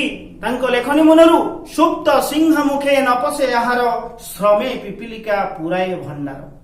ତେଣୁ ଏଇଭଳି ଯେତେବେଳେ ସରଳାର୍ଥଟା ତୁମେ ଲେଖିଦେଲା ମାନେ କଣ ହବ ନା ପରୀକ୍ଷକ ନିଶ୍ଚିତ ଖୁସି ହେଇଯିବ ଏବଂ ଭଲ ନମ୍ବର ହିଁ ଆସିବ। ଦେଖିବା ବର୍ତ୍ତମାନ ଗୋଟେ ଇମ୍ପୋର୍ଟାଣ୍ଟ ସରଳାର୍ଥ। ଉଚ୍ଚ ହେବା ପାଇଁ କର ଯେବେ ଆଶା, ଉଚ୍ଚ କର ଆଗେ ନିଜ ମାତୃଭାଷା।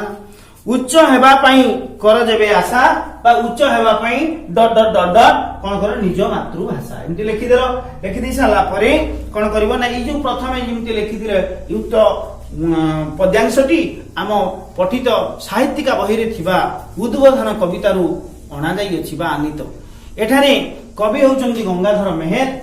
ଏଇ କବି ଗଙ୍ଗାଧର ମେହେରଙ୍କ କୃତି ବିଷୟରେ 2-3ଟି ଲେଖିବ ଏବଂ ଏଠାରେ କବି ଗଙ୍ଗାଧର ମେହେର ଯେ ନିଜ ମାତୃଭାଷାର ସମୃଦ୍ଧି ପାଇଁ ଅଭିଳାଷ ପୋଷଣ କରିବା ନିମନ୍ତେ କଣ କରିଛନ୍ତି ନା ଏଇ ଦେଶବାସୀ ମାନଙ୍କୁ କଣ କରିଛନ୍ତି ନା ଆହ୍ୱାନ ଦେଇଛନ୍ତି।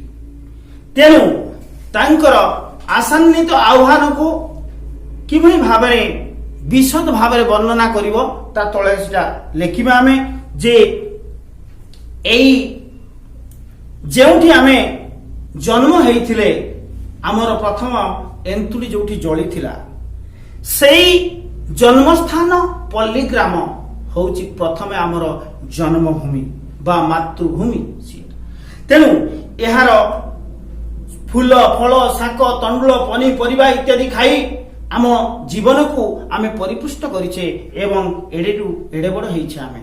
ତେଣୁ ସେଇଠି ସଞ୍ଜ ସକାଳ ହିଁ ଆମେ ଅନୁଭବ କରିଛେ ଆମ ଜୀବନ କାଳ ମଧ୍ୟରେ।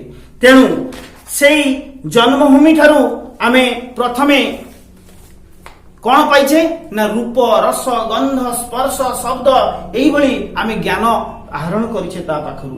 ତେଣୁ ଏଇ ପରିପ୍ରେକ୍ଷୀରେ ଆମ ମା ପାଖରୁ ଆମେ ପ୍ରଥମେ ଯୋଉ ଭାଷା ଶିଖିଛୁ ତାରି ନାମ ହଉଛି ମାତୃଭାଷା। ତେଣୁ ଏଇ ମାତୃଭାଷା ସାହାଯ୍ୟରେ ଆମେ କଣ କରିବା ନା ଆମର ଭାବ ଗୁଡ଼ିକ ଆଦାନ ପ୍ରଦାନ କରିବାରେ ସକ୍ଷମ ହେଇପାରିବା। ସେଥିପାଇଁ କି ଆମ ମାତୃଭାଷାରେ ଆମେ ପ୍ରଥମେ ଶିକ୍ଷା ଲାଭ କରିଥାଉ। ତେଣୁ ଆମେ ମଣିଷ ହେଉ ଦୁନିଆକୁ ଦେଖୁ ଦୁନିଆକୁ ଚିହ୍ନିଥାଉ ଶିକ୍ଷିତ ବୋଲି ନିଜକୁ ଗର୍ବ ଅନୁଭବ କରୁ ଆମ ଭିତରେ। ତେଣୁ ଏଇ ଆଦ୍ୟ ଭାଷା ବା ମାତୃଭାଷା ଆମର ଶିକ୍ଷା କରିବା ଏକାନ୍ତ ଆବଶ୍ୟକ। ତେଣୁ ମାତୃଭୂମି ମାତୃଭାଷାକୁ ଅବଜ୍ଞା କରୁଥିବା ହଉଛି ଲୋକ ଅଜ୍ଞାନୀରେ ଗଣା ହୁଏ ବୋଲି ସେ କବି ଏହି ମର୍ମରେ ଲେଖିଛନ୍ତି। ମାତୃଭୂମି ମାତୃଭାଷାରେ ମମତା ଯାହୃଦେ ଜନମି ନାହିଁ, ତାକୁ ଯେବେ ଜ୍ଞାନୀ ଗଣରେ ଗଣିବା ଅଜ୍ଞାନ ରହିବେ କାହିଁ। ତେଣୁ ଏଇ ଯୋଉ କଥାକୁ ସେ କରିଛନ୍ତି। ତେଣୁ ଯିଏ ମାତୃଭାଷାରେ ଯେତେ ଉନ୍ନତ ସେ ଜାତି ସେତେ ଶିକ୍ଷିତ ହେଇପାରେ। ତେଣୁ ଭାଷାର ସମୃଦ୍ଧିକୁ ନେଇ ଗୋଟିଏ ଜାତି ଅନ୍ୟମାନଙ୍କ ନିକଟରେ ମର୍ଯ୍ୟାଦା ଲାଭ କରେ, ସମ୍ମାନ ଲାଭ କରିଥାଏ। ତେଣୁ ସେ କହୁଛନ୍ତି କଣ, ସୁତରାଂ ନିଜେ ଉଚ୍ଚ ହେବା ପାଇଁ ହୃଦୟରେ ଆଶା ପୋଷଣ କରିବା ଦରକାର ଏବଂ ନିଜ ମାତୃଭାଷାକୁ ସର୍ବାଦୌ ଉଚ୍ଚ କରିବା ଆବଶ୍ୟକ ଅଟେ। ତେଣୁ ସେଥିପାଇଁ ସେ କହୁଛନ୍ତି ଏହାର ପ୍ରତି ପୁସ୍ତକ ଯେତେ ରଚନା ହେଇଛି ହେଲା ସେଇ ତାକୁ ଅଧ୍ୟୟନ କରି ଏହାର ଗୁଣଗାନ କରିକି ଆମେ ଏଇ ଜନ୍ମଭୂମିର ପ୍ରଶଂସାରେ ଶତମୁଖ ହେଇ ଉଠିବା ଉଚିତ। ବାସ୍ତବିକ କବିଙ୍କର ଏହି ଉକ୍ତିଟିର ଯଥାର୍ଥତା ରହିଛି ଏବଂ ଏହା ଅତ୍ୟନ୍ତ ହୃଦୟସ୍ପର୍ଶୀ ଅଟେ। ବାସ୍ ଏତିକି ଲେଖିକି ଏଇ ସରଳାର୍ଥକୁ ଆମେ ସମାପ୍ତ କରିବା। ତାପରେ ସେ କହିଛନ୍ତି ଆସ କବିତାର କେତେକ ପଦ ପୂରଣ କରିବା। ଯା ଭାଷା ଦୁର୍ବଳ କାହିଁ ତାର ଜ୍ଞାନ, ଯୋଉ ଲେଖିଛି ଏଠି ସେଇଟାକ ପାଦ ପୂରଣ କରିବା। ଯା ଭାଷା ଦୁର୍ବଳ କାହିଁ ତାର ଜ୍ଞାନ, କାହିଁ ତାର ରାଜ ଦୁଆରେ ସମ୍ମାନ, ଶୁଭ କର୍ମ ପଥେ ହୁଅ ଅଗ୍ରସର, ଖ ନମ୍ବର ଚକ୍ଷୁ ମଳିବାକୁ ନାହିଁ ଅବସର। ଆଚ୍ଛା 7 ନମ୍ବର ଦେଖ, କ ସ୍ତମ୍ଭରେ ଦିଆଯାଇଥିବା ଧାଡି ସହିତ ଖ ସ୍ତମ୍ଭରେ ଥିବା ଉପଯୁକ୍ତ ଧାଡିକୁ ଯୋଗ କରି କବିତାଂଶଟିକୁ ସଜାଡ଼ି ଲେଖିବା। ଗଜ ସିଂହ ବ୍ୟାଘ୍ରେ ଦେହେ ଅଛି ବଳ, ତାଙ୍କୁ ବାନ୍ଧେ ନର ପ୍ରକାଶୀ କୌଶଳ, କୌଶଳ ଜନକ ଜ୍ଞାନ ଅଟେ ସିନା, জনমি ন পারে জ্ঞান ভাষা বিনা ভাষা যোগু সিনা দমি জীবগণ মানব করই বিশ্বে রাজপণ যা ভাষা দুর্বলা সে নিশ্চয় অধম কাহি হেব আনে প্রতিযোগে ক্ষম যে নর ন বুঝে মান অপমান নুহই কি সেহু পশুর সমান। এইভଳି এই ପଦ ଗୁଡ଼ିକ ଯୋଡ଼ି ଯୋଡ଼ିକି ଆମେ ଲେଖିବା। ତାପରେ 8 ନମ୍ବର ଆସ ଦେଖିବା ଯେ ମୌନ, ଏହାର ଗଦ୍ୟ ରୂପ କଣ ହେବ? ମୌନ, ନ୍ୟୁନ ନ୍ୟୁନ, ଦୁଆର ଦ୍ୱାର, ଜନମି ଜନ୍ମି। ଶ୍ରୁତି ମଧୁର କରିବା ପାଇଁ 9 ନମ୍ବର ଦେଖ ନିମ୍ନଲିଖିତ ଶବ୍ଦ ଗୁଡ଼ିକୁ ପଦ୍ୟରେ କିପରି ଲେଖିବା। ପ୍ରକାଶ ପରକାଶ, କୌଶଳ କୌଶଳ, ଦୁର୍ବଳ ଦୁରୁବଳ, ମୂର୍ଚ୍ଛନା ମୁରୁଛନା, ପର୍ବତ ପରବତ। ତାପରେ ଏଠି 10 ନମ୍ବର ଆମେ ଦେଖିବା ଯେ ଭଜନ ତଳ ଏ ଯୋଉ ଦେଇଛି ତଳେ ପ୍ରତ୍ୟେକ ଧାଡ଼ିରେ 4ଟି ଲେଖାଏଁ ଶବ୍ଦ ଲେଖା ହେଇଛି। ପ୍ରତି ଧାଡ଼ିରେ ଥିବା ଭିନ୍ନ ଜାତୀୟ ଶବ୍ଦଟିକୁ ଚିହ୍ନଟ କରି ଲେଖିବା। ଭଜନ, ଭୋଜନ, ପୂଜନ, ରାଜନ, ଏହାର ଯୋଉ ଭିନ୍ନ ଜାତୀୟ ଶବ୍ଦଟି ହଉଛି ରାଜନ।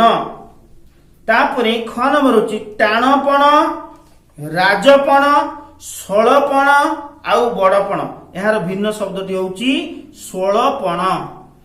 ତାପରେ ଗ ନମ୍ବର ଦେଇଛି ହିନ୍ଦୀ ଭାଷୀ, ଉଚ୍ଚ ଭାଷୀ, ସ୍ପଷ୍ଟ ଭାଷୀ, ମିଷ୍ଟ ଭାଷୀ। ତ ଏଇଟା ହଉଛି ହିନ୍ଦୀ ଭାଷୀ ହଉଛି ଅଲଗା ଶବ୍ଦ। ତାପରେ ଦେଖ 11 ନମ୍ବର ଆସ ତଳ ଲିଖିତ ଶବ୍ଦ ଗୁଡ଼ିକର ବିପରୀତ ଅର୍ଥବୋଧକ ଶବ୍ଦ ଲେଖିବା। ସୁପ୍ତ ଜାଗ୍ରତ, ଦୁର୍ବଳ ସବଳ, କ୍ଷମ ଅକ୍ଷମ, ନୀଚ ଉଚ୍ଚ, ଆଶା ନିରାଶା, ଶୁଭ ଅଶୁଭ ଆଉ ମଙ୍ଗଳ ଅମଙ୍ଗଳ। ତାପରେ ଆମେ ଦେଖିବା କଣ ନା ଯୋଉ ଦେଇଛି ସମଚାରିତ ଶବ୍ଦର ଅର୍ଥ ଲେଖିବା। କର, କର ମାନେ ହଉଛି ହାତ, ଆଉ କର ହଉଛି କିରଣ। ସେମିତି ପୁର, ପୁର ହଉଛି ପରେ ହର୍ଷର ପୁର ହଉଛି ପିଠାରେ ଯୋଉ ପୁର ଆମେ ଦେଇକି ଖାଉ, ଆଉ ପରେ ଦୀର୍ଘର ପୁର ହେଲା ନଗର। ବନ୍ଧନୀ ମଧ୍ୟରୁ ଉପଯୁକ୍ତ ଶବ୍ଦ ଅଛି ଶୂନ୍ୟ ସ୍ଥାନ ପୂରଣ କରିବା। 14 ନମ୍ବର ଯେ କ ନମ୍ବର ଦେଖ ଉଚ୍ଚ ଭାଷୀ ଲୋକେ ତାକୁ ନିଚ ଗଣି ଉଚ୍ଚ ସମାଜରେ ହୁଅନ୍ତି ଅଗ୍ରଣୀ। ତାପରେ ଖ ନମ୍ବର ସେମିତି ଦେଇଛି ଦେଖ ଯା ଭାଷା ଦୁର୍ବଳା ସେ ନିଶ୍ଚୟ ଅଧମ କାହିଁ ହେବ ଆନେ ପ୍ରତିଯୋଗୀ କ୍ଷମ। 14 ନମ୍ବର ସରିଯାଇଛି। ବର୍ତ୍ତମାନ ଦେଖ ବର୍ତ୍ତମାନ କାହିଁ ତାର ରାଜଦୁଆରେ ସମ୍ମାନ 15 ନମ୍ବର। ଏଟା ରାଜଦୁଆର ଶବ୍ଦର ଠିକ ଉତ୍ତରଟି ବାଛି ଲେଖିବା। ଯୋଉଟାକ ଏଠି 3-4ଟା ଅଛି, 4ଟାରୁ ସମ୍ଭାବ୍ୟ ଉତ୍ତର ହଉଛି ରାଜା ବସାଉଥିବା ଦରବାର। ତାପରେ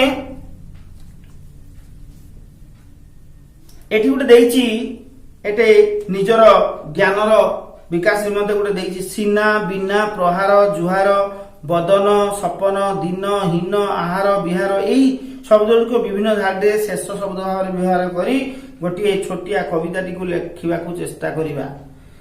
ତାପରେ 17 ନମ୍ବରକୁ ଆସିବା। ମାତୃଭାଷା ପଥି ଛୁଇଁବାକୁ କରେ ଅନ୍ୟ କେଉଁ ଜାତି ଲଜ୍ଜାବୋଧ କରେ। ଏଠି ଏହା କହିବା ମୂଳରେ କବିଙ୍କର ଉଦ୍ଦେଶ୍ୟଟି କଣ? ପ୍ରଦତ୍ତ ଉତ୍ତର ଗୁଡ଼ିକ ମଧ୍ୟରୁ ଠିକ ଉତ୍ତରଟି ବାଛିବା। ପ୍ରଦତ୍ତ ଉତ୍ତର ଭିତରୁ ଏ ଯୋଉ ନିନ୍ଦା କରିବା ଉତ୍ତରଟି ଠିକ। ତାପରେ ଏଠି ତୁମ ପାଇଁ କାମ ଦେଇଛି ଯେ ଗଙ୍ଗାଧର ମେହେରଙ୍କର ମାତୃଭାଷା ବିଷୟରେ ଯୋଉ ଅନ୍ୟାନ୍ୟ କବିତା ଅଛି ସେ କବିତା ଗୁଡ଼ିକୁ ତମେ ସବୁ ପଢିବ। ଆଉ ଏ ବିଷୟ ବର୍ତ୍ତମାନ ଶେଷ ହେଇଯାଇଛି। ଆଉ ଆମେ ବର୍ତ୍ତମାନ ଆମର ସମୟ ହେଇଯାଇଛି, ତେଣୁ ମତେ ବିଦାୟ ଦିଅନ୍ତୁ। ନମସ୍କାର।